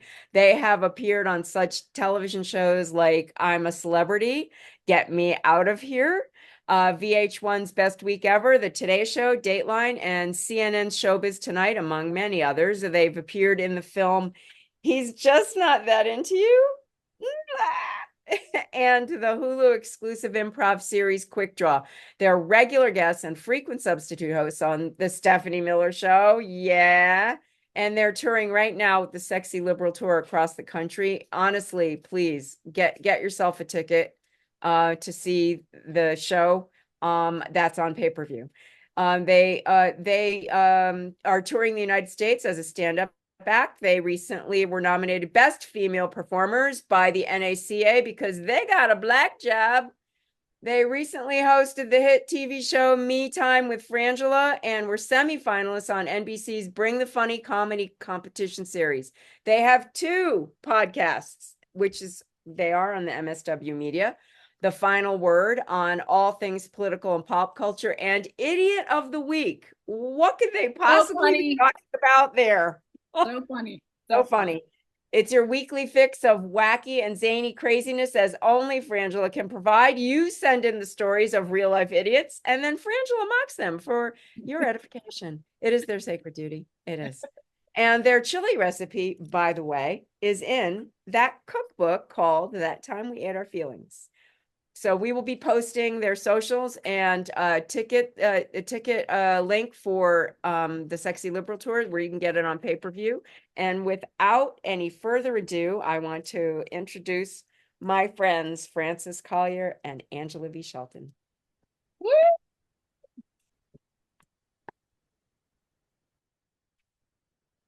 They were on here. I'm muted. I was muted. Because I've become old very recently. Like Biden, my age just snuck up on all of us. It snuck up on me too. Is Francis here? She was. She was. Did we lose her? I don't know. Oh, who took Francis? Tell me who took Francis. Look, we have a lot to talk about, but like I just want to start with this. The most amazing thing about right now, I think, and I know Frances agrees with this, is that, well, for me personally, one of my favorite things about being in the world, being alive, is I love random moments of connection with people, right? Like you're in the grocery store checkout line and something crazy is happening and you kind of connect with the people behind you in line. You know, you have this moment where you're all like, this is whack or whatever. And I feel like one of the byproducts, the icky byproducts of the Trump times in office was we lost that. You couldn't, everybody was unsafe. Everything was scary. You couldn't just connect with people in a friendly way. You couldn't have those interactions that I adore. Like I am the queen of you get in the elevator and something crazy happens and the crazy walks out and I go, y'all, that was crazy. Like that is where I love that moment. It makes me feel so alive and so connected. And it's such a warm thing, you know? And I thought that was gone forever. You know, I thought it got killed, you know, this sort of that you couldn't approach anyone because there was this automatic hostility. And I was at the grocery store today and I had one of those moments with a woman and I was like, is it bad? Is it bad? You know, and I feel like it is. And the major thing that we came out of, I know the DNC with is the joy. You know, the happiness, the connection with other people, the random acts of kindness. You know, we saw this woman at the grocery store did something really nice for this elderly gentleman. And we were like, this is beautiful. Like it felt like our spirit had been killed and dampened. Yep. Is she here? Do I hear Frances? Frances? I heard something. Where'd you go, Frances? Frances She's very small. She's very tiny. Very tiny. And I see so many people I know on here. Hello, all of y'all. I see you. Wait, hello. So you know, and for me, this moment, the thing that is the most wonderful about this campaign, besides, of course, obviously the policy, you know, and saving us, all of that. But the real thing is the joy. Like it's such a good lesson. And you can't, yes, you can attract people with hate. You can attract people with anger. You can be a demagogue. You can play on people's fears. You can do that. But what gets them to not only show up, but show up with energy, invigorated, excited, ready to involve other people who have never voted, who haven't thought it was interesting, who haven't taken any part. The way that you do that is with joy, with community. Yeah, you know you're right when the New York Times headline was "Joy is not a strategy." Yeah, it is. Yeah, it is. Joy is a strategy, and New York Times can suck it. So, and I love that being joyful doesn't have to be some weird defensive, like not weak position, that there's strength in that. And that strength is the strength of diversity. It's the strength of inclusivity. It's the strength of equity, you know, and that those things, they're not something to mock. They're not a weakness. They are what makes us America. And that is the thing. And taking back patriotism, taking back the flag, not letting these people, my people, we work too hard for this flag. Mm-hmm. They don't get to own it. I shouldn't be afraid when I pull up next to a car with a flag on it. That shouldn't say to me, those people aren't not my community. Because it is my community. My people built this community. And so for me, for both of us, I know the joy is everything. And that is, one of the things Trump taught me is I never really understood deeply what rots from the head down meant until him. You know, like I didn't understand. You could have told me that a president could affect my interactions on a basic level with average people, you know, during the day, but it did.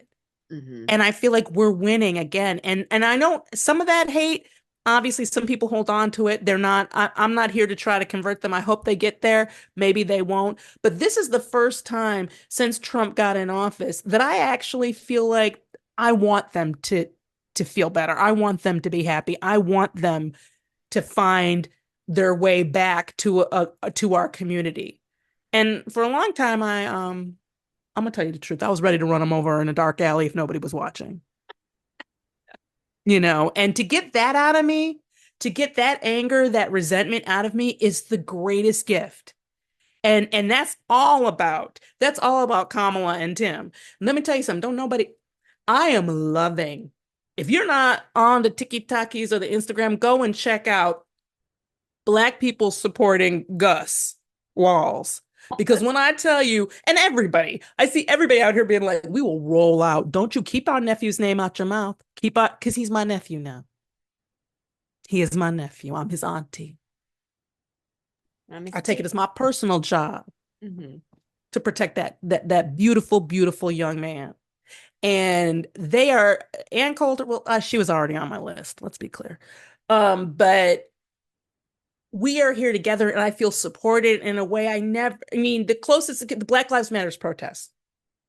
That was an amazing moment of feeling supported and feeling, like I was being protected and I had a community around me. But this is so much more fulsome. It just feels like this idea of, my mother always says, as a Black woman or a Black person in America, whatever, you wake up in the morning, and then I believe this is true for all of us. And when you first wake up, you're you.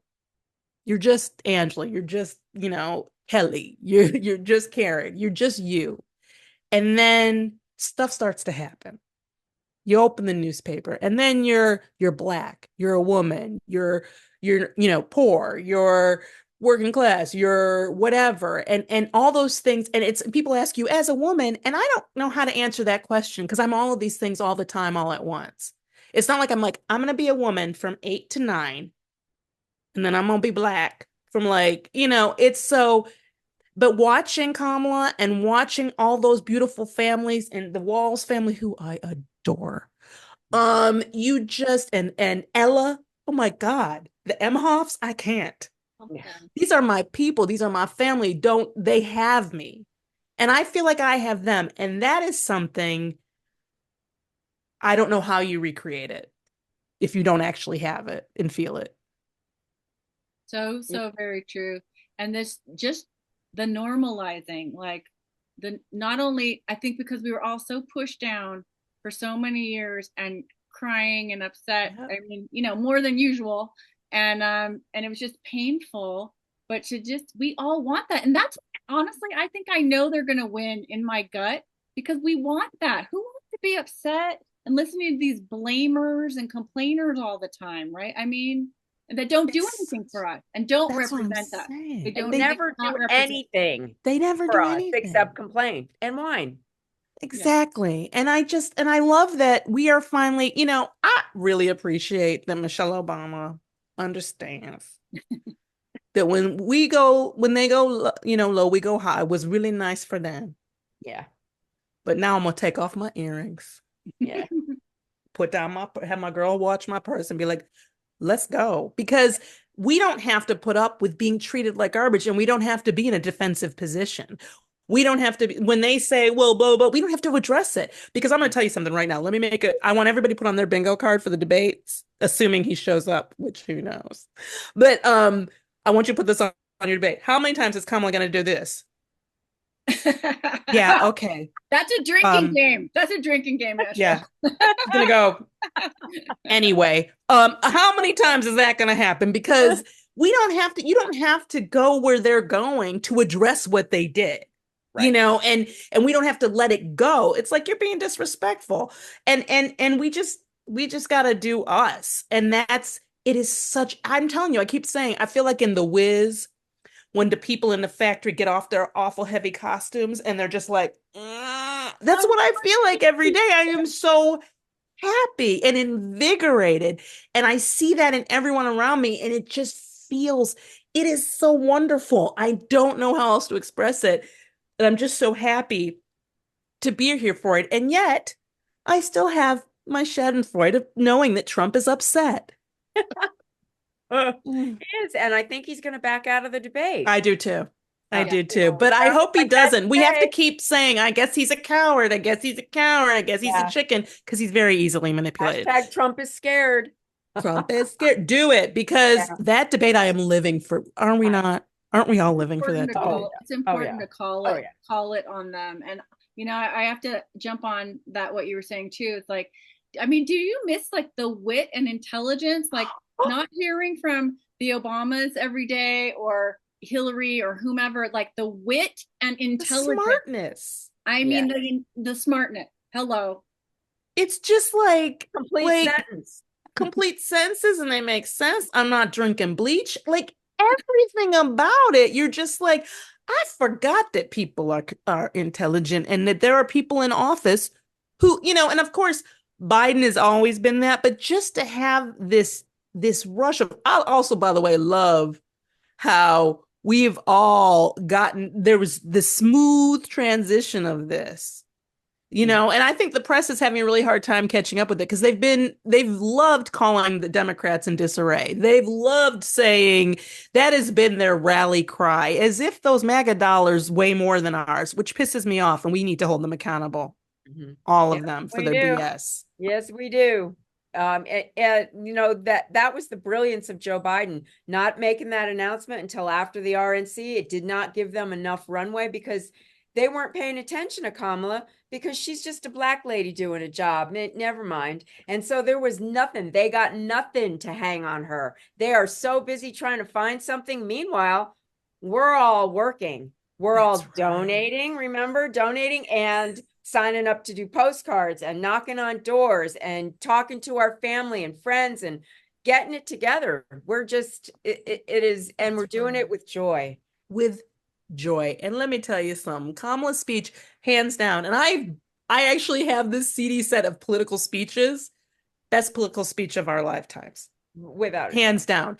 Yeah. And all day long, I just love saying, they have lost their minds. Yep. They have lost their minds. And if you're going to try to tell me that woman ain't black, I don't know what's wrong with you. That's crazy.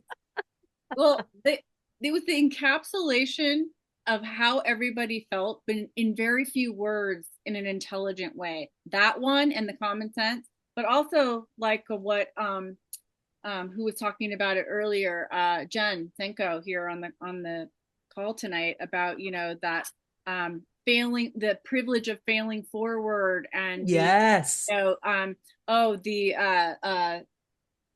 general, oh my God, I've had too many drinks. Generational wealth, yes, oh my God, the affirmative action of generational wealth. I mean, just thank you. The perfect thing to just encapsulate it for everybody, of just like calling it, and I just loved it. It was so satisfying. It was incredibly satisfying. And I think that this is the thing that I look around and I say to myself, it has been so long. And I also want to say, maybe not ever have I felt this amount of joy and hope of all the people who want this. Like, I feel it. And because we feel it and because we have this energy, it's like nothing can touch us. It's like this beautiful force field. And I feel I live in a community that's not known for diversity, let's say, or kindness right now. And I'm telling you, to go to the grocery store and have this moment meant so much, because I'm like, we've been in these little because of COVID and because of everything, we've been in these isolated pockets, and it felt like we didn't have like, I knew intellectually at some point I'd say there are more people who are, pro-choice in this country, but it didn't feel true. Yeah. And not only does it feel true, it is true. Mm-hmm. And that is the thing. Like, now is the time, feel your joy, feel your power, unite, and get out there and do something. Knock on doors, go with your friends. That's what I do. I go with one of my best friends. We knock on doors together. We have a blast, and we're not, you're not out there by yourself, and you get a little exercise. It's great. So, just find something that you can do. That's Even right. if you go with the person who's the lead that speaks, you go as a backup, you go as to keep the notes, bring cookies to your local Democratic office. Those people are sitting there all day making sure that those of us who are going door knocking get our paperwork. Oh, that's such a good idea. Get your kitchen bitch out and make your some kitchen stuff bitch, baby. Bring down some at the cookies. Democratic Center. And you know what? They probably won't care if you bake them yourself. Just bring something and just. Hey, Angela, don't cook, Angela, please. No. Please. May I contribute? Yeah. So I am a high school teacher for high school dropouts, and I have a bunch of scholars turning 18 in the next couple of months. And one of my girls and one of my gang boys, we are going to register them to vote this next week, and they are so excited to vote for the first woman of color who represents them, female president. And so, oh yeah, baby. So we have so many scholars at our school, and we're not talking politics. We're just like, we need to register you to vote. And they're like, yeah, I know who I'm voting for. So Wonderful. yeah. Thank you so much. Thank you, Sean. You're the best. And Angela, wow. You rock the house. Thank you so much. Thank you guys all for showing up and being here. I love you, Angela Shelton. We love you, Say hi to Frances. We missed her, but you know, we're so grateful. She's to so have tiny. She's here somewhere. She's here. She's here. We just gotta Hi, move. Angela. Hi, Angela. It's Donna. Thank you. Donna, I love you, Donna. I love you too. I donated in honor of my sister and her children tonight. So Thank you, honey. Thank you. yeah. I love you. And I think I'm gonna go. It's been a long day. It's a long day. Okay. Thanks, Donna. Thank you so Love much. you. Thank you so much. And just you're the best, Angela. Thank you. Thank you. I'm gonna go look for Frances. All right. Under the couch. All right, guys. Our next guest is Jamie Carter, and I believe Jamie is here. Yeah, Jamie, I think she is. say something. Hi, Jamie. How are you guys all doing? Good. We're so glad to have you. Oh, thanks for having me. I'm still just, I got to go to convention as a delegate, and I am still like so fired up. Yeah. The best 5 days of my life. So well, let me just introduce you to the people who don't know you. I don't know why we talk about you on every show that we do. This is, we always tell people to join DemCast. Jamie is the Director of Partnerships and Outreach for DemCast.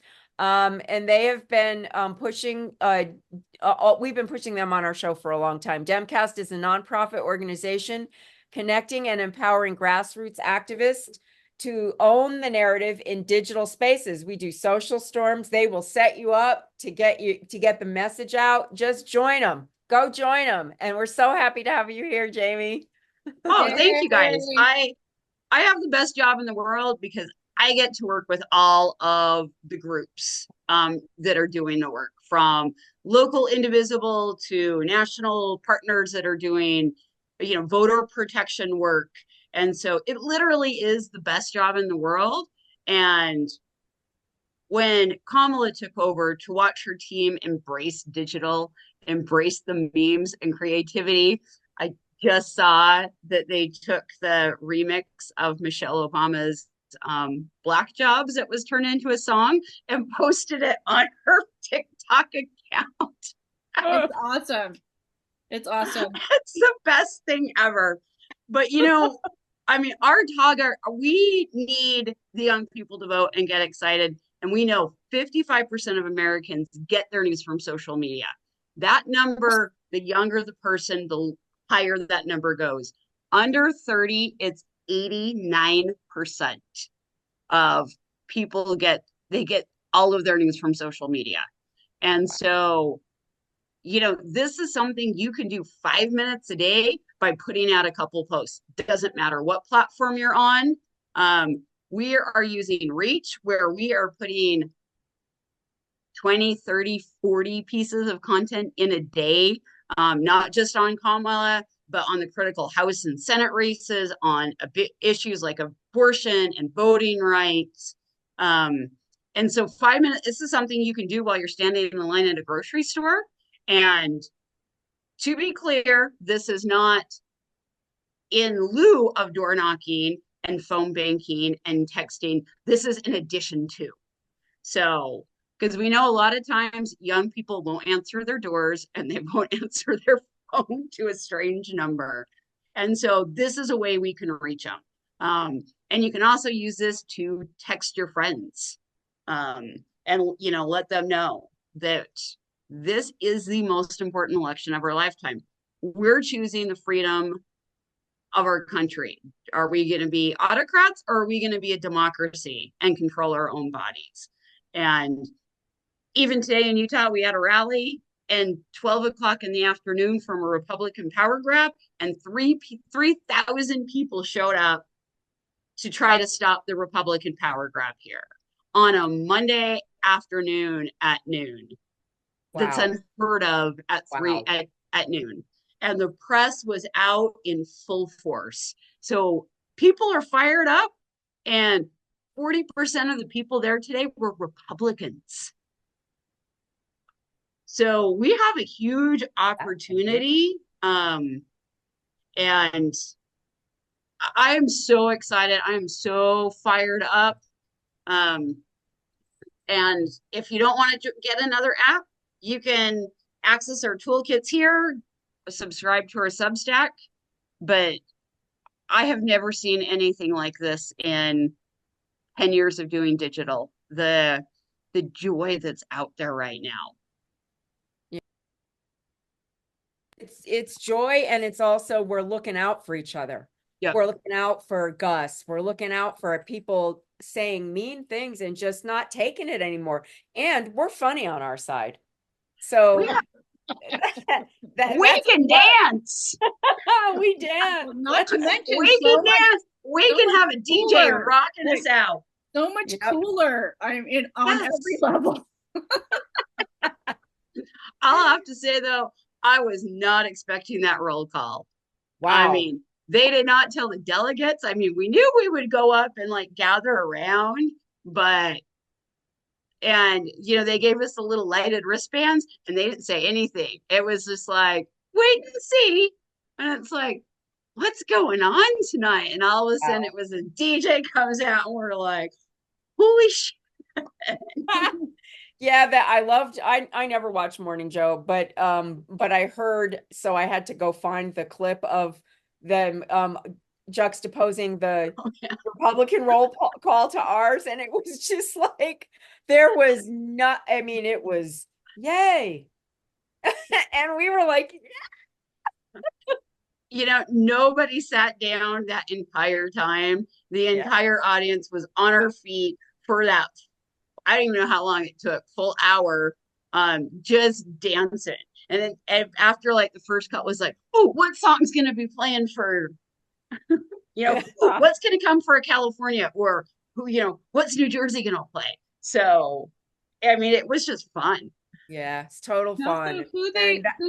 What they said and what each state wanted to represent, the people, the diversity of people, of song, of topic, it was just, you just really felt like it was America, and it represented everyone. When you watch the Republican roll call, it's really only one type. You know what I mean? And they're all white. They're all white dudes. And it's just yikes. Yeah. Not America. No one will beat Georgia, though. Georgia will go down in history as the best roll call ever. Totally. Yeah, it was awesome. Yep, and we can take that awesomeness and we can do things. We can do something like donate. Or we can knock on doors, or we can join DemCast, because they're a great group. I've been with them since the beginning, since before the beginning, really. I think I beta tested with you guys. And we did a lot of beta testing in 2017. And this is Daxter. He's the honorary this is the honorary cat. Oh, awesome. Yes. Yep. I remember. He thinks that y'all are here just to see him. So, Cute. So don't disabuse him of the notion it would make him cry. Okay. Well, you'll find your purpose, Jamie. Don't worry. You will. Well, thanks so much for having me. This is fun. Thank you. Thank you so much for being here, for everything you do. And I'm beside myself with joy and pride that I know you, and that we're doing stuff. We're doing it. It's been what, since 2017? Yeah. Mm-hmm. Yep. That's the good news. We've gotten to meet people we probably never would have met. That's the only positive thing that Trump did, is I now have friends across the country that I probably never would have met that have become dear, dear friends of mine. Yep. We're it, that's life changing. And here we are. We're all together in this Zoom space changing things. That's right. It is like, feel that power, people, because we have it. We have the power to fix this. The power is with us. We are the fifth estate, and we are the ones who are going to change this. It must be a landslide up and down the ballot. Don't forget that part. Yeah, it's not just presidency. It's not just the presidency. You gotta, if we have to get Congress and the Senate, because there's so much triage. I mean, we're continuing the triage of Biden from the Trump era, and then maybe we can really get some stuff done. So it's going to be exciting. All right, we have another guest. Thank you, Jamie. Thank you. Thank you, guys. Okay, I'm going to introduce the one and only David T-Rex Ferguson. Are you there, David? I am here. All right. Can you guys hear me okay? Yeah. All right. Did you get my bio, Debrianna? I think I emailed you one today. I don't know if I got yours today, but I have one. I'm going to intro it right now. And so those of you who don't know David T-Rex Ferguson is a childless cat dad who writes and performs music in Athens, Georgia. He is a weekly co-host of the Bob Cesca Show alongside fellow goth ninja Jody Hamilton and the lead singer of the band Astral Summer. His work has been published around the world, including The Guardian, NBC News, Salon.com, and Raw Story. He is an avid baker who is currently right on the verge of perfecting his flourless chocolate torte with raspberry sauce recipe. And by the way, his We Are the Champions pie is in our cookbook, That Time We Ate Our Feelings. Woo-hoo! Welcome, David Ferguson. We'll put it Hey, special. So I don't drink alcohol, so this is my non-alcoholic placebo Rita. It is a bitter twisted orange. We love the mocktails. We're all about the mocktails. It's a bitter twisted orange in honor of what's his face. Nice. It's just a seltzer, orange bitters, and a twisted lime. Nice. Sounds great. That sounds Cheers. Cheers. So I had a couple of notes just really quick. I wanted to thank Debrianna and Lisa for having me. But I also just wanted to say really quickly how happy I am to see the top of the Democratic ticket mirroring the people who I know are at the deep, rich roots of the Democratic Party. You know, people want to call left wingers and far people like Michael Tracy and Glenn Greenwald are the far left or the roots of the Democratic Party, and that's just not true. It's Black women who've been working for this goddamn party since the 1950s and 60s to register voters and walk the blocks and do the work that needs to be done to save America. And so finally, the top of the ticket looks like the people who've been doing the work all along. I mean, one of my earliest memories is my mom taking me and my little twin brother, we're like 3 or 4, like into the projects to register people to vote. Because 2 little redheaded twins were like crack. Just like little old ladies on the project were just like, all right, here's some ginger ale, here's some gingerbread and lemonade, and we'll listen to what you have to say. But I wanted to echo what Representative Leal Fernandez said earlier, and also Senator Warnock said it, that a vote is a prayer for the kind of world that we want to live in. And that when we vote, we are putting a wish out there, but it's a wish with a track record. It's hope and faith combined to make work.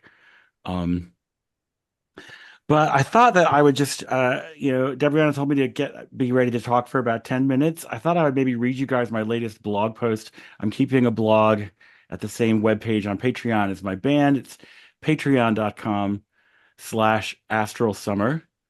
And I just was writing today the headline. It's got a picture of an orca.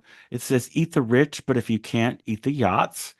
Oh God, the whale thing with RFK today. That's my headline today. RFK Jr. is definitely going to help with that weird thing.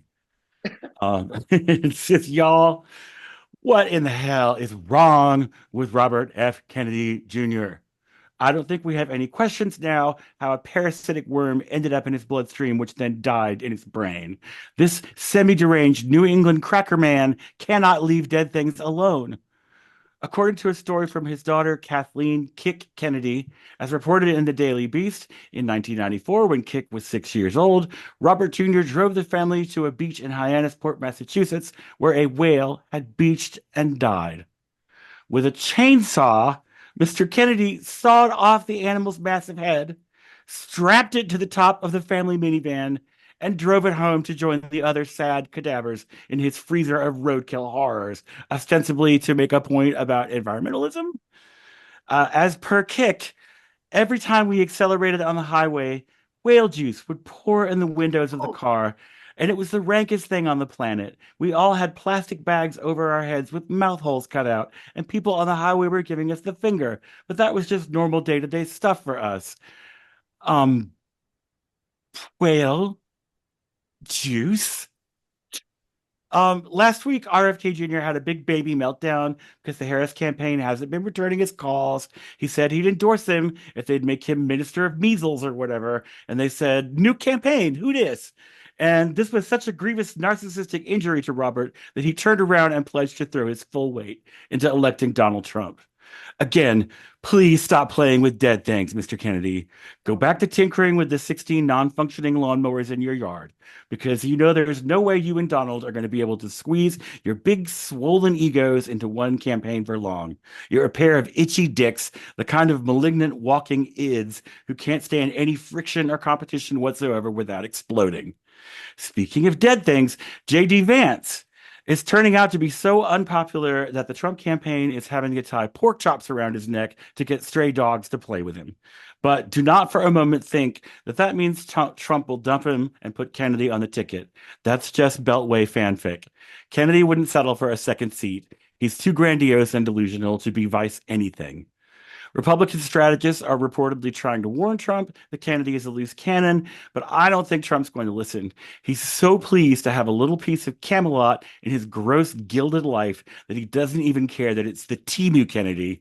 God bless and Godspeed, you jackholes. We'll see you in the freezer. Abracadabra. Bravo. Thank you. Thank you. I'm like, is he vice dead animals? Could he be that? Minister of Measles. Yeah. That's it. Minister of Measles.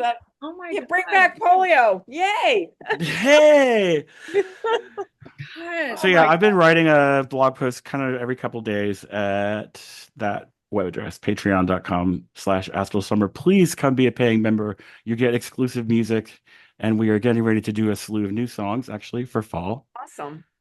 So I was actually hoping to get my guitar player here, but he has COVID. So everyone say a little, we were gonna like offer like, you know, if you'll pledge $25, we'll do a song. If you pledge 50, we'll stop. We've suffered for our art, and now it's your turn. So yes, but we'll still take it. We'll still take your $50. Anybody? Well, yes, please. Let's just keep donating. David is a wonderfully funny man. If you want to subscribe to him, you really need the laugh. Do it. And also he's on Bob Cesca's show every Thursday. Every Thursday, it's a riot. I'm putting his socials in here. Copy him, and his other Linktree things are on his Instagram, I believe. So, to do his Patreon. Thank you, David. It's so great to thank see you guys. Thanks for you. letting me read to you. Oh my God. Really... My husband gets so tired of it. I'm like, oh, listen, I wrote this funny thing. And he's like, oh God, baby, no, please. Welcome to our life. Yeah. It is. It's true. Thank you. You are a rock star. We love you. Thank you. I'm a mock star. You're a mock star. That's it. Let me just say one other thing. That's what I love about the Harris campaign is that they have figured out that the one thing that Donald Trump cannot stand is when we laugh at him. Please, everybody laugh. Laugh. Keep the joy. It makes you feel better, and it makes him feel terrible. It's the greatest revenge. So laughter is the best. So thank you guys. Thank you. Thank you so much, David.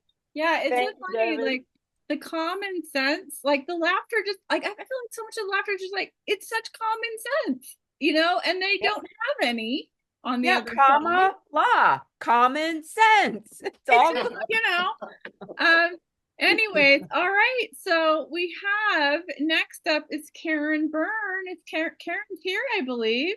Are you there? Our Karen from Chicago's in the house. Brianna's going to introduce Karen. Thank you so much for being here.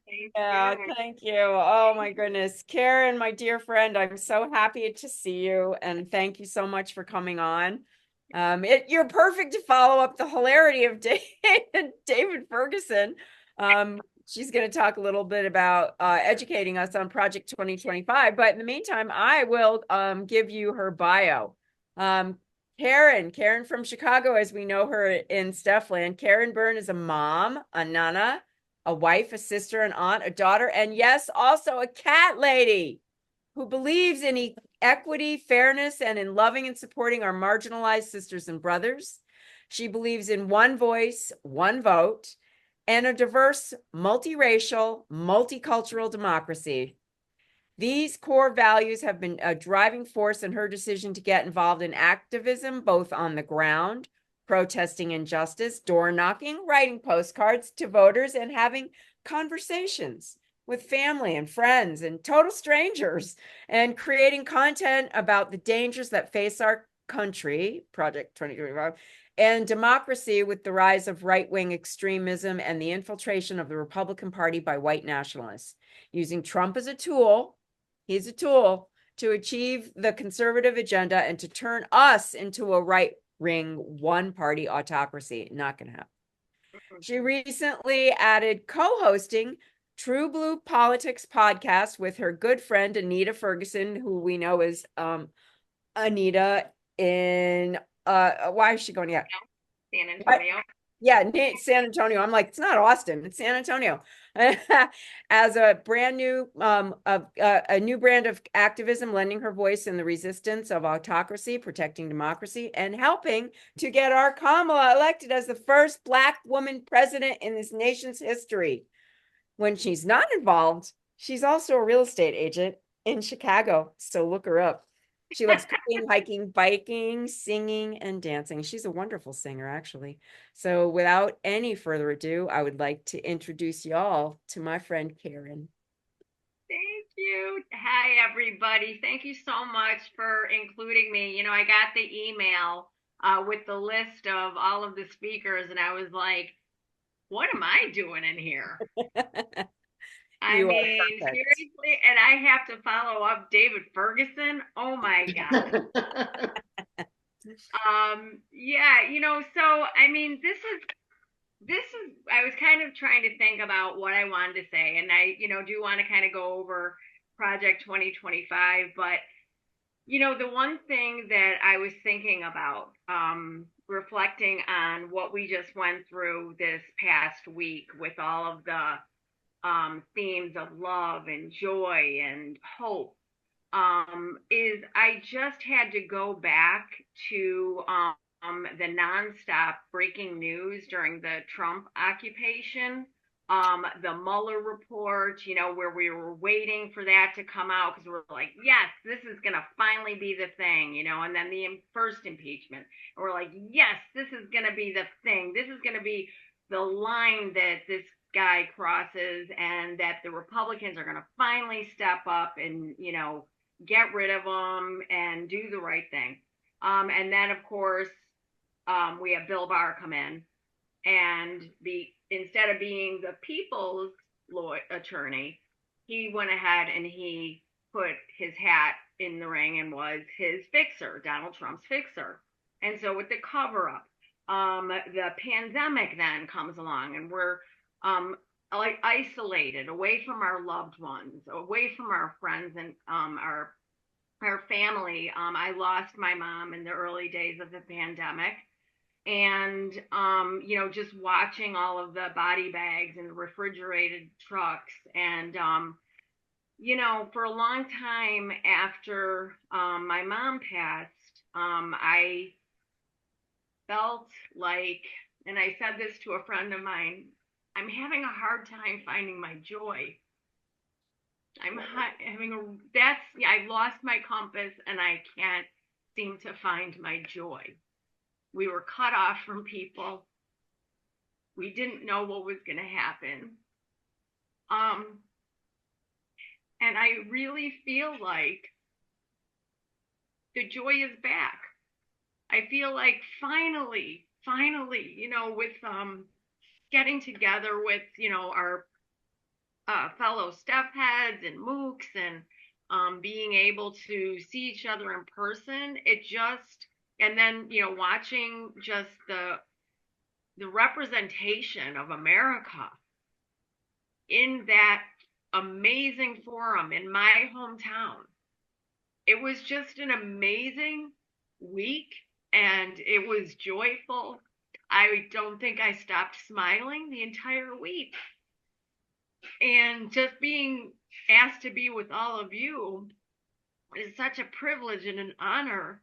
And I'm sorry, I didn't mean to get emotional, but it really is such a release and such a relief that we can now, before it was like we just felt so helpless and hopeless, and now it just feels like we're answering a call.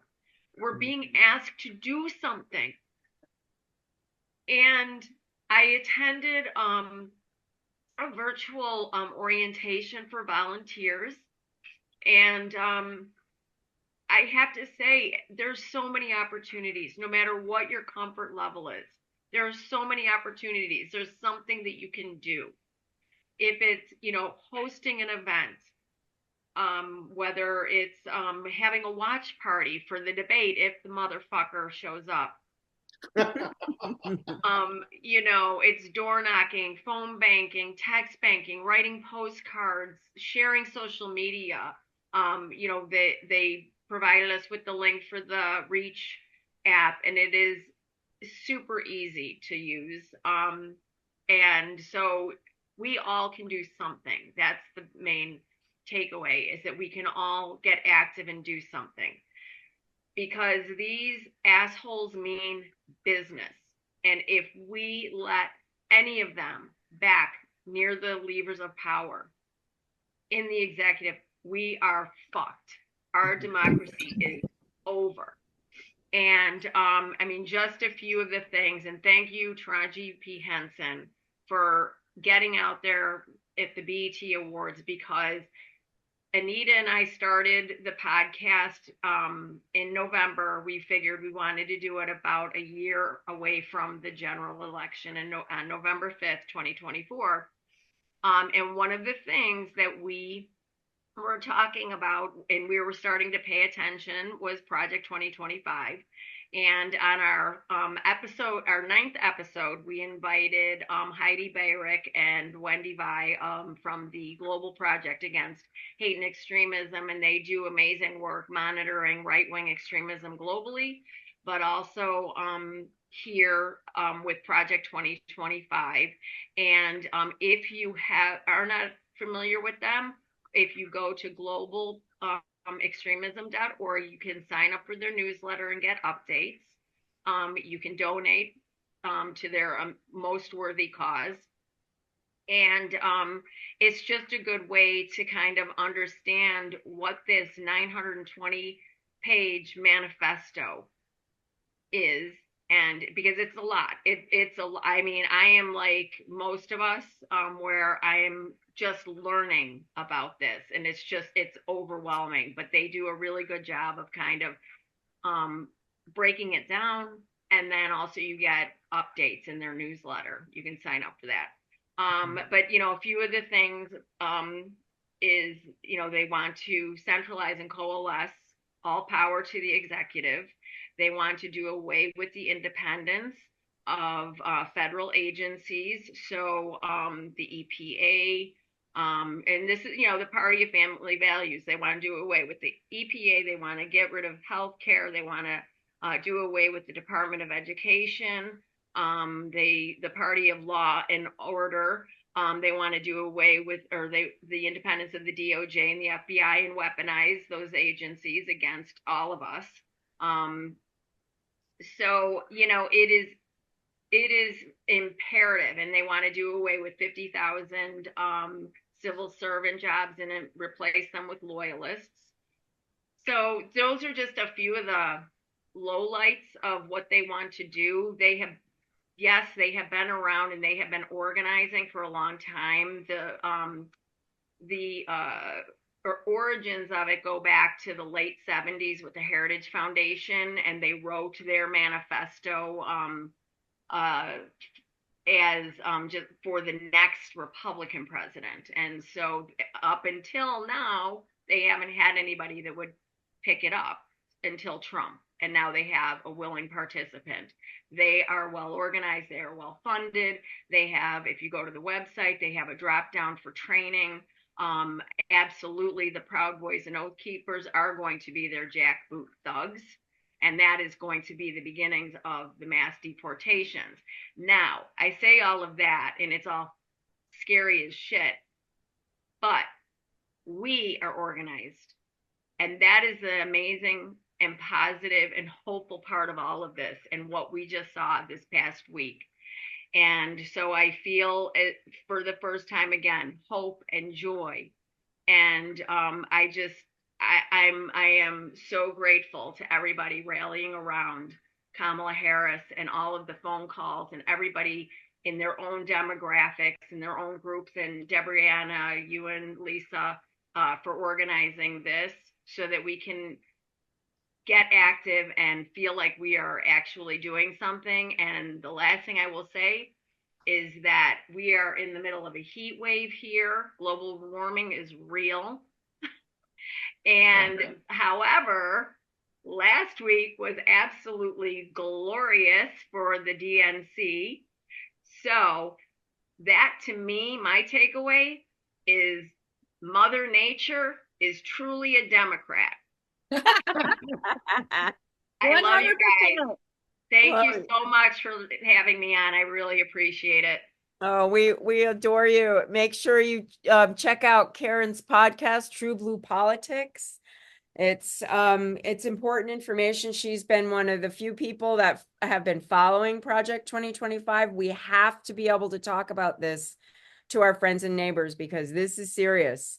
That's why we have to get out the vote. That's why we have to donate and make Kamala the president. And we have to give her a House and a Senate up and downstream, people. So let's do this. Let's do this. Let's do this. All right. Thank you, Karen. Gosh, I'm hoping Steve is here. Steve Marmel, are you still in the house, Steve? In the house? He was, and he might have stepped away. And we could contact him. Yeah. All right. Well, but I know Vivian's here. And Rachel, Vivian and Rachel are here. So we're gonna skip over Steve and contact him while we're talking to Vivian next. And Debrianna's gonna introduce Vivian, my friend Vivian. Vivian is just so awesome. She's a Latina. And thank you so much for that great video today. If you didn't see it, oh my God, it was so funny. Crying, laughing, it was so funny. Thank you. You got to witness my ineptness. And I want to say, gracias familia, because a bunch of my tias and my primas are on here watching, just waiting for me to cook. I got my delantal, I got my apron on, which is incredible. They've never seen this, but I'm so happy they're here. Are you going to make a cocktail? We are happy to have you. So correct guesses only. If you know me, you know what's in here. Okay. So in the chat, and I'll send you a special thank you. I hope somebody's logging it in because I'm going to send a little thank you video message to everybody who guesses correctly about what's in here. But it's the one thing I actually drink.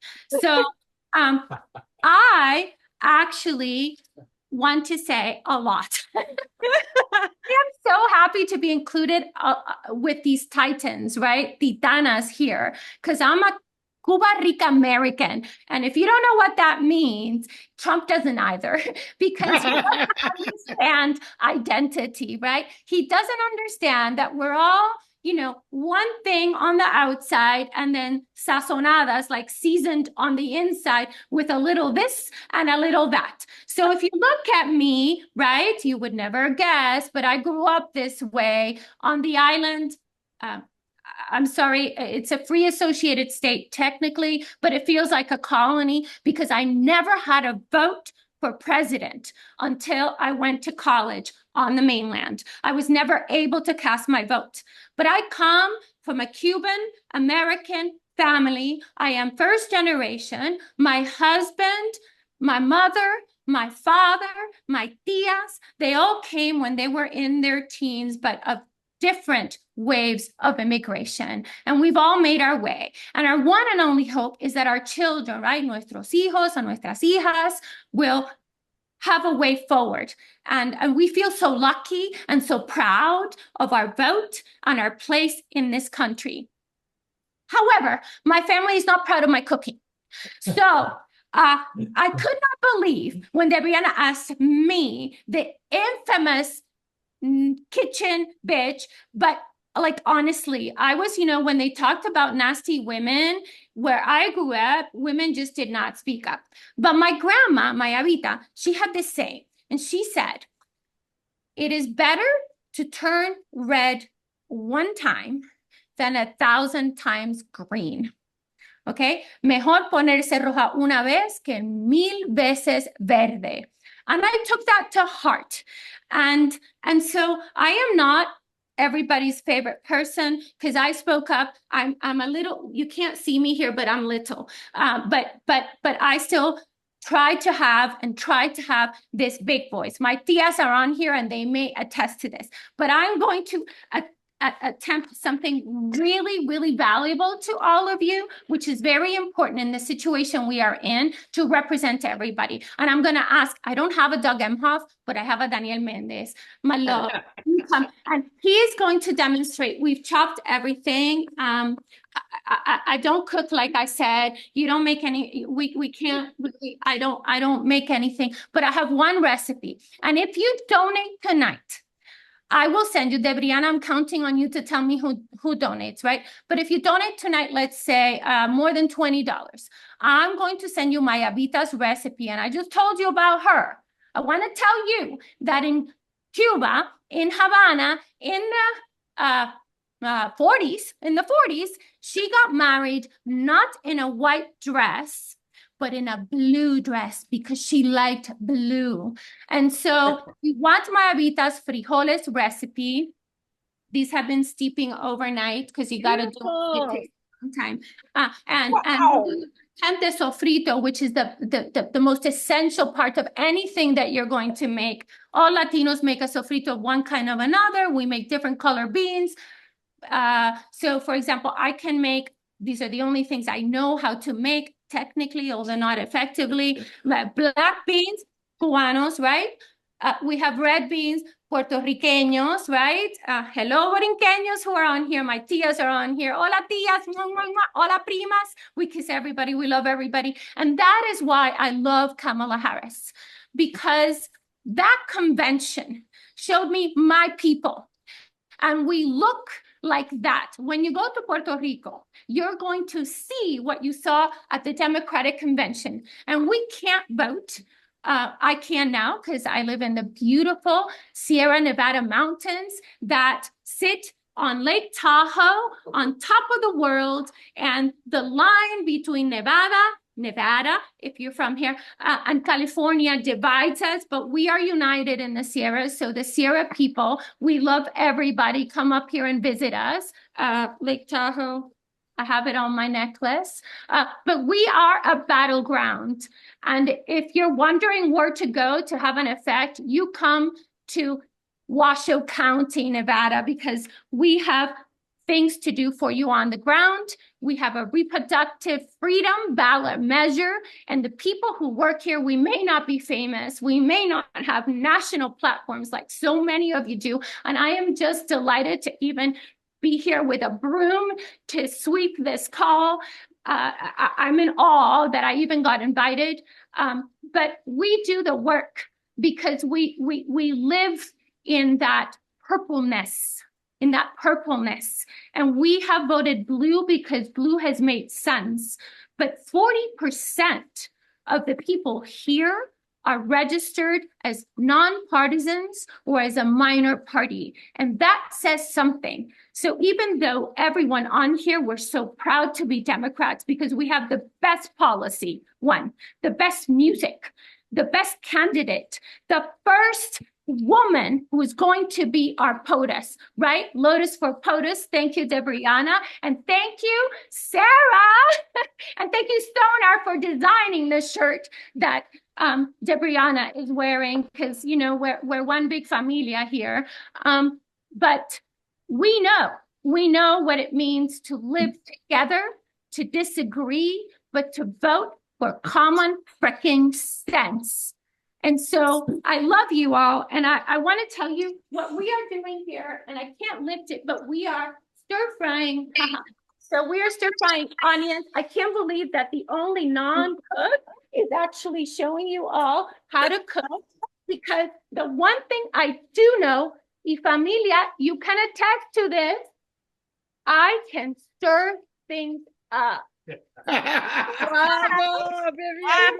I was in kindergarten when my husband's taking away the spoon. I am not allowed to touch his pots.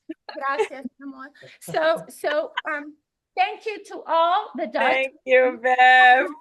Thank you so much for being here. We really appreciate you. And, you know, thanks for introducing your non-toxic mail. We love that. I have one more thing to say, which is every person on the island where I grew up cannot cast a vote. So I ask you, I beseech you, I beg you, I will cook for you, inept as I am, if you just get 5 more people and ask them to get 5 more people. So my little island, 100 by 35 miles, who was abandoned during the big hurricane. We had to transport people and still 3,000 people died. They cannot vote, but we can. So please, please vote for yourself, for your children, for your family, and vote for us, all of us. Thank you. Thank you. All you right. are the best. You're the best. Okay, everybody who's still with us, we have 2 more amazing speakers. Next up is Steve Marmel. Hey. Hi, Steve. Hi. I'm gonna intro you really quick. For those of you who don't know Steve Marmel, he's a comedian, writer. He's been a stand-up comedian since the age of 18. He was discovered while performing in 1996 by Hanna-Barbera executive who thought he'd be ideal as a writer for Johnny Bravo. He has since worked on numerous other shows for Hanna-Barbera, Nickelodeon, and Disney Channel, and has been nominated for multiple Emmy and Annie Awards for his work as a writer, producer, and songwriter. He has also been noted by the conservative magazine The American Spectator for his animated TV series This Just In. And he's currently the only white male on the planet without a podcast. It's true. It's true. And I plan on keeping it that way. By the way, I am driving. I have not been drinking. I would have had the bottle that I had in honor of RFK Jr. is a vodka called Porosos that stands for 2 bears. Oh my God. I would have emptied that. You know what? I know I write for kids, but I'm going to say it. I'd have emptied that motherfucker over the pot, over this entire conversation. Oh, just ran over a kid. No, I didn't. No, I'm glad this worked out. I was in Colorado when I said yes, and it's an hour earlier, and you know, math is not my strong suit. So I'm here. Look, everybody's been great, and everybody's been really smart. So I'm gonna not try to be smarter than I am, because we already had that guy for 4 years and he sucked. So I sort of wanted to say 2 things, right? First off, what's really enjoyable about this election is that the Democrats have basically said, you know what? let's be funny. Let's actually just start making fun of them. And that's why things like the word weird flips them out, because you can say that and they go, "We're not weird, you are," and they sound like 4-year-olds. And that's why I know JD Vance probably didn't have sex with a couch. I know that deep down, but you know what? I don't know that he didn't. And since that's how journalism works these days, I'm going with he screwed a couch.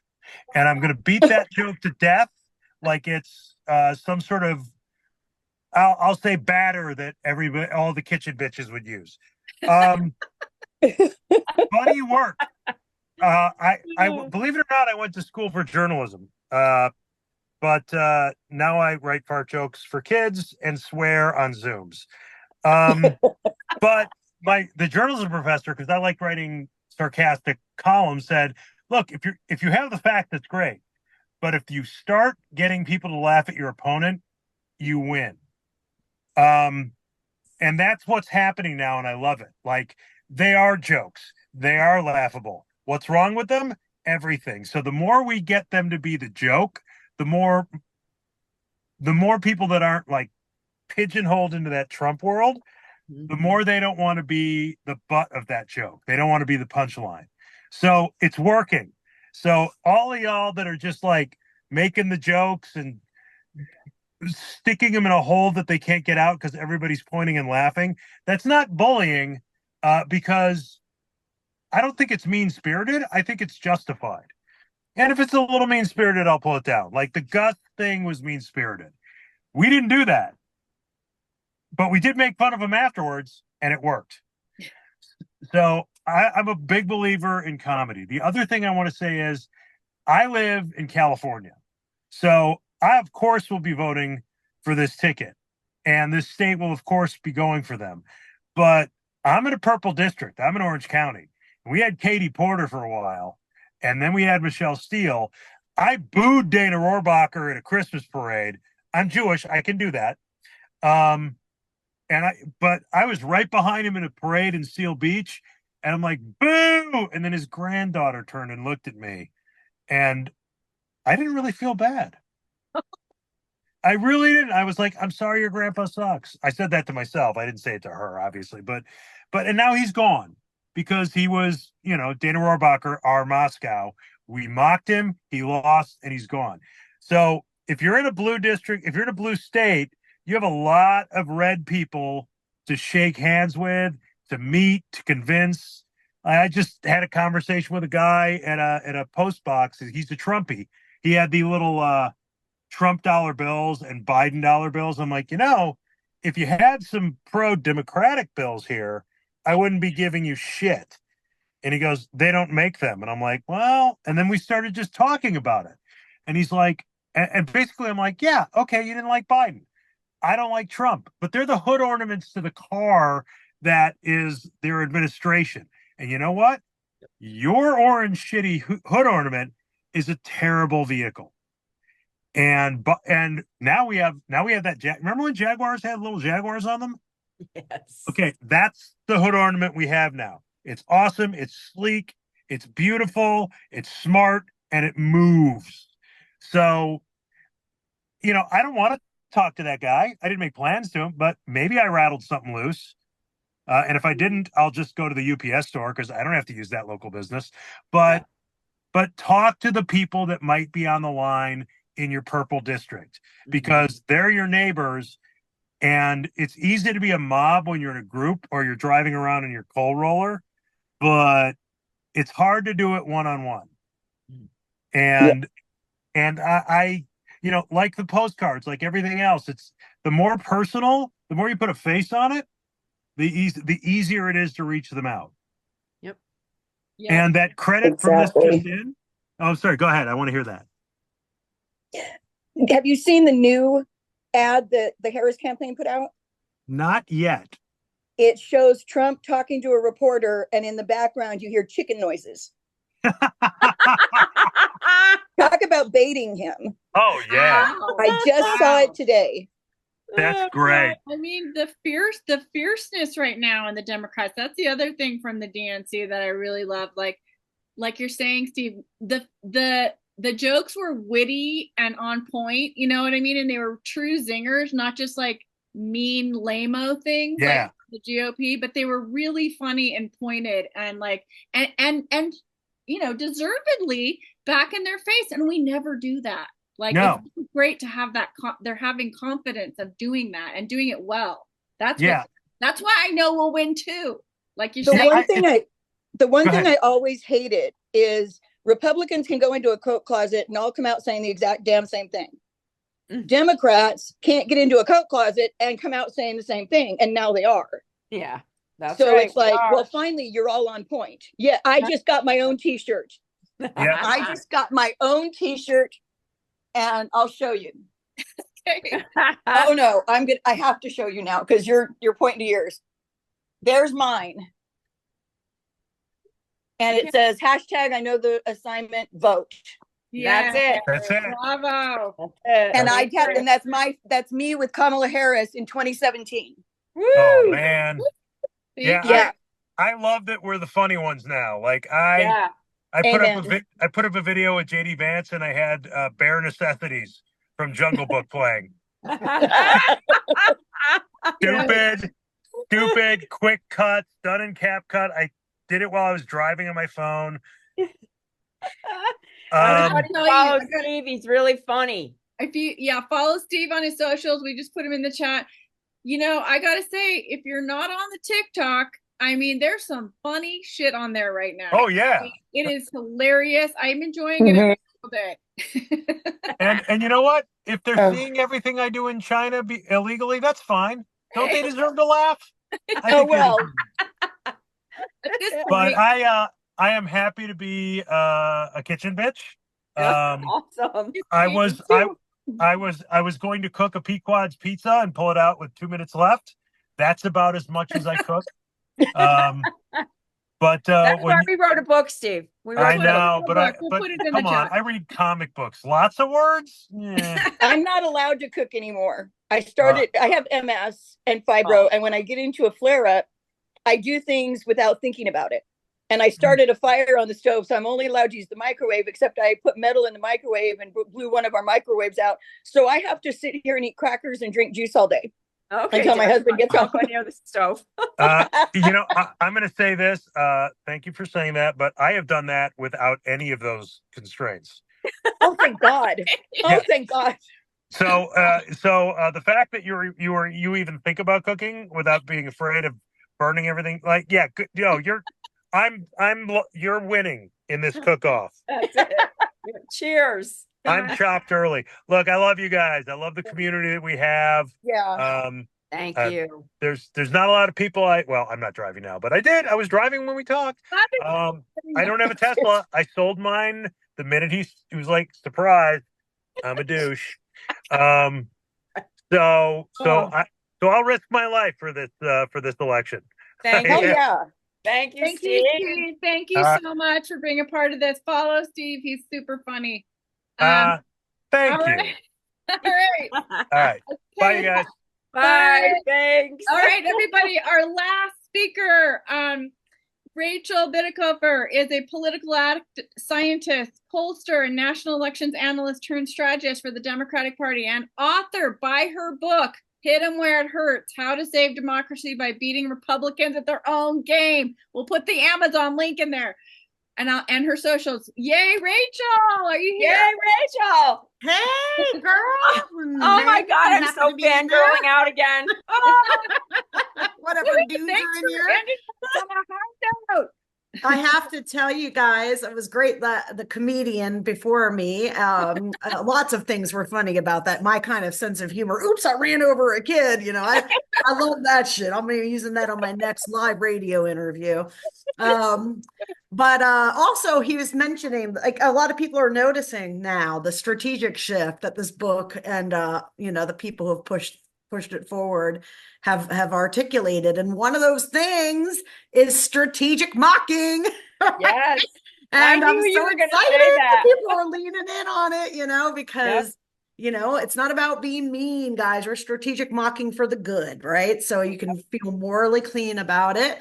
And the thing is that you have to do it, because if you don't mock them and instead you like take their stuff as if it's like serious and rebut it with facts and rebuttal, like you legitimate crazy shit. So you don't want to do that, right? And so if you ever feel guilty about strategic mocking, just remember that it's the only play when they're doing things like trying to investigate Joe Biden for corruption, right? They have to be mocked about it, because otherwise you get a Benghazi effect, right? And so, yeah, I'm excited to be in here. I got to be honest with you. When I was invited for this, I was like, well, I'm infamously shitty in the kitchen. And it's a funny story because I have two kids. One's 23 and one's my autistic son who's 10. Okay. But back when the 23-year-old was 10, I moved, I had been dating a guy that was a cook, and then I moved to Georgia to do my PhD. And we're there not long. I make a friend, a new bestie, woman who is a PhD in genetics, and she had a 10-year-old daughter.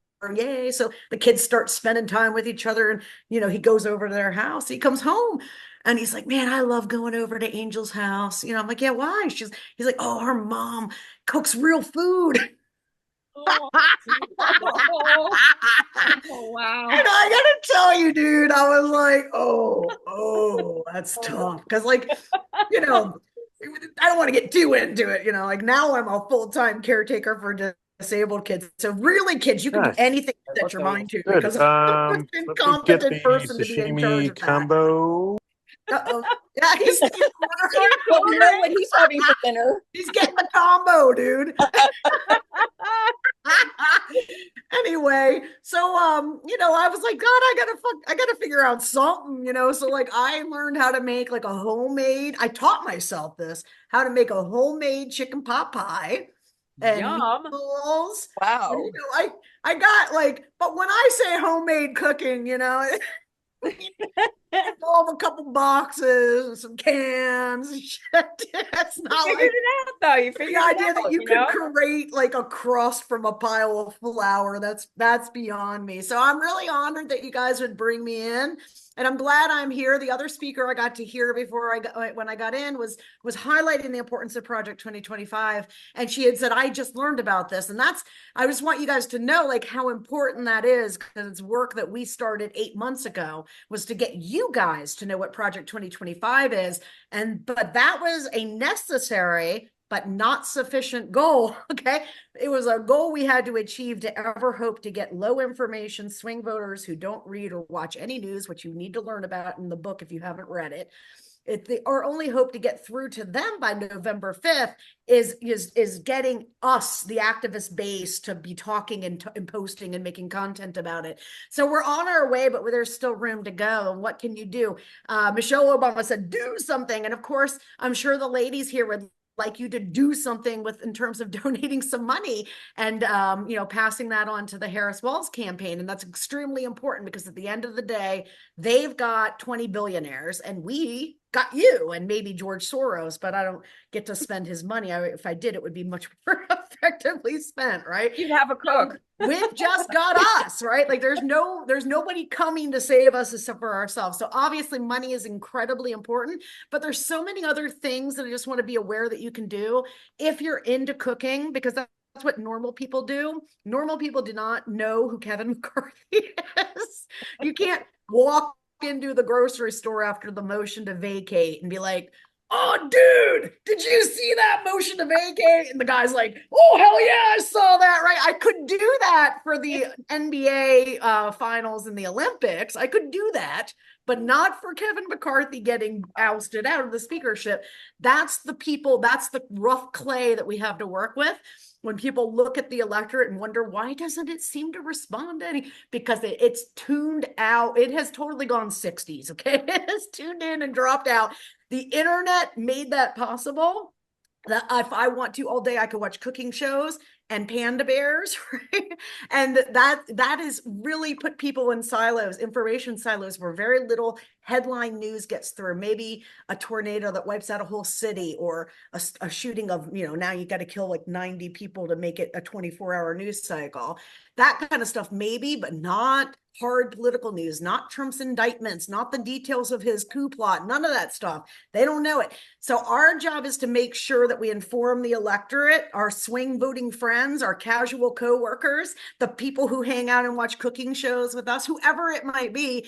We have to bring them up to speed on the stakes of this election cycle. And it was great that the convention really framed that in a very nice way. We've got this joy effect because we've got this awesome new exciting nominee. So we're really in a great spot to compete to win. But because we live in the United States of America, because there's an electoral college system, and because our opponents is not an opposition party, it's a well-funded cult with a lot of control of information.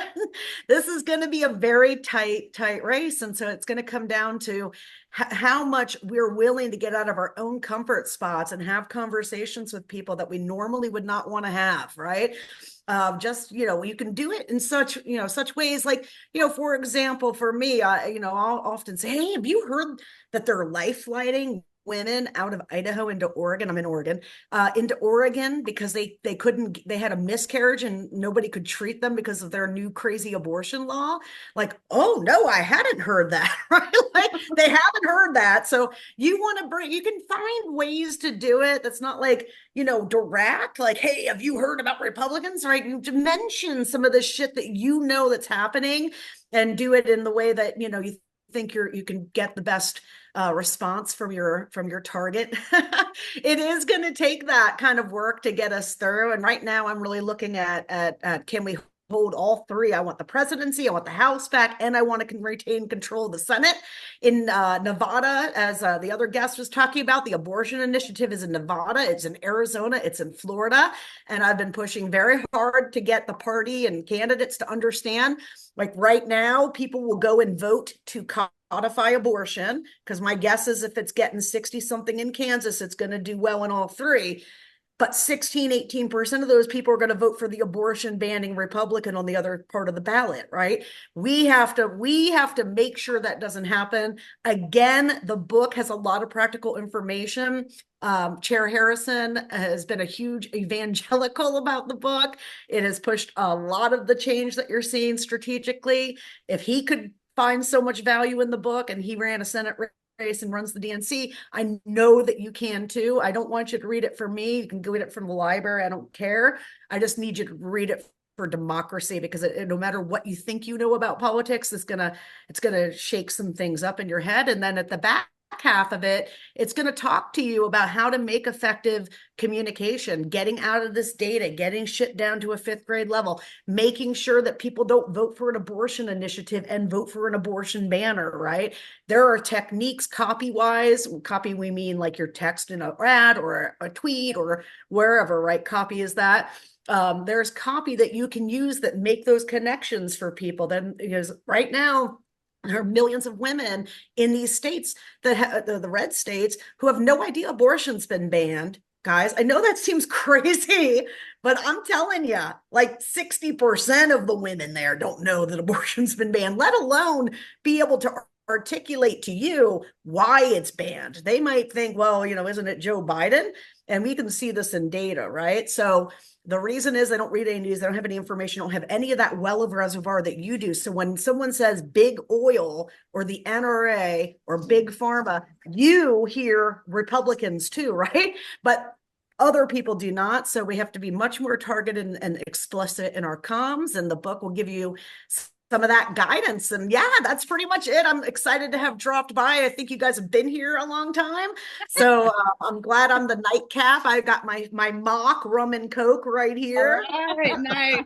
Awesome. I can't drink alcohol anymore because I get this terrible flushing effect, and it's just not worth it, Yeah. But I'm in there in spirit. Like it's also, just to tag on to what you last said, I think it's generational too. I feel like I do a lot of educating of millennials. I teach sometimes, and you know, I was so surprised to learn that most of the kids I was teaching a few years ago didn't even know about the ERA, you know, Oh, the yeah. Rights Amendment. And that's another exciting thing that could actually finally get passed under a Harris-Walz ticket. But, you know, it's just like they don't even know because, you know, they're just not, they take it for granted or they just don't know. So it's so much education we can do. That's the other huge part when you can talking to people. That's exactly right. And if you don't tell them, if you want people to know they're facing an existential threat from a cold MAGA and it's dictator like Hitler wannabe leader, Donald Trump, you're going to have to tell them. They're not going to come into that information on their own. There's only two ways to tell them. Paid media, which is what the campaigns are going to focus on, and they're going to do as best as they can do it. And then you, mouth to mouth, word to word, person to person. And you can do all kinds of shit. You could print, you don't just make black and white cheap 3x5s that you can print out and cut them up and put them in if you go to a concert, put them on all the cars out there, right? Like any place where cool people will be, right? Yeah. Yeah. That's awesome. Great That's idea. great advice. Thank you. Thank you, Rachel. Thank you so much, Rachel, for being here. We really appreciate you. And everybody, thanks for sticking with us. We had a really high retention rate.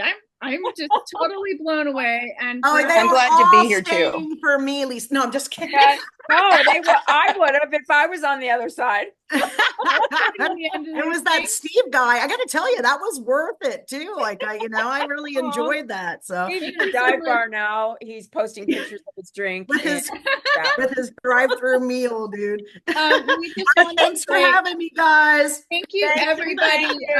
Thanks for donating tonight. We're gonna we'll send an email and post in our social media how much money we raised tonight. Remind people of the social things to follow from all of the speakers. Buy our book, buy Rachel's book, follow everybody. We like reading. Thank you for inviting me. And as we get closer to the election, we want to encourage you to do everything you possibly can to get Kamala and Tim elected to the White House. You must vote blue, up and down the ballot, up and down. Vote blue. Vote blue. Yeah. Vote blue. And if you had fun tonight and want more of what we're serving up, watch our show, Corona Kitchen, Monday. It's on Golden Goose Kitchen on Facebook Live and YouTube Live. And thank you, everybody. Thank you. Kamala. It was so great. That's awesome. Hey, take care. It's a magnet. Thank you. Thank Goes you on the car. so much. Oh Maybe my gosh. We are again. so grateful Maybe to we'll all do of it you. again. Okay. Thank you so much. It was so awesome to have you all. Bye, everybody. Bye, everyone. Take care, everybody. Bye. Bye. Bye. Oh my God. We did it.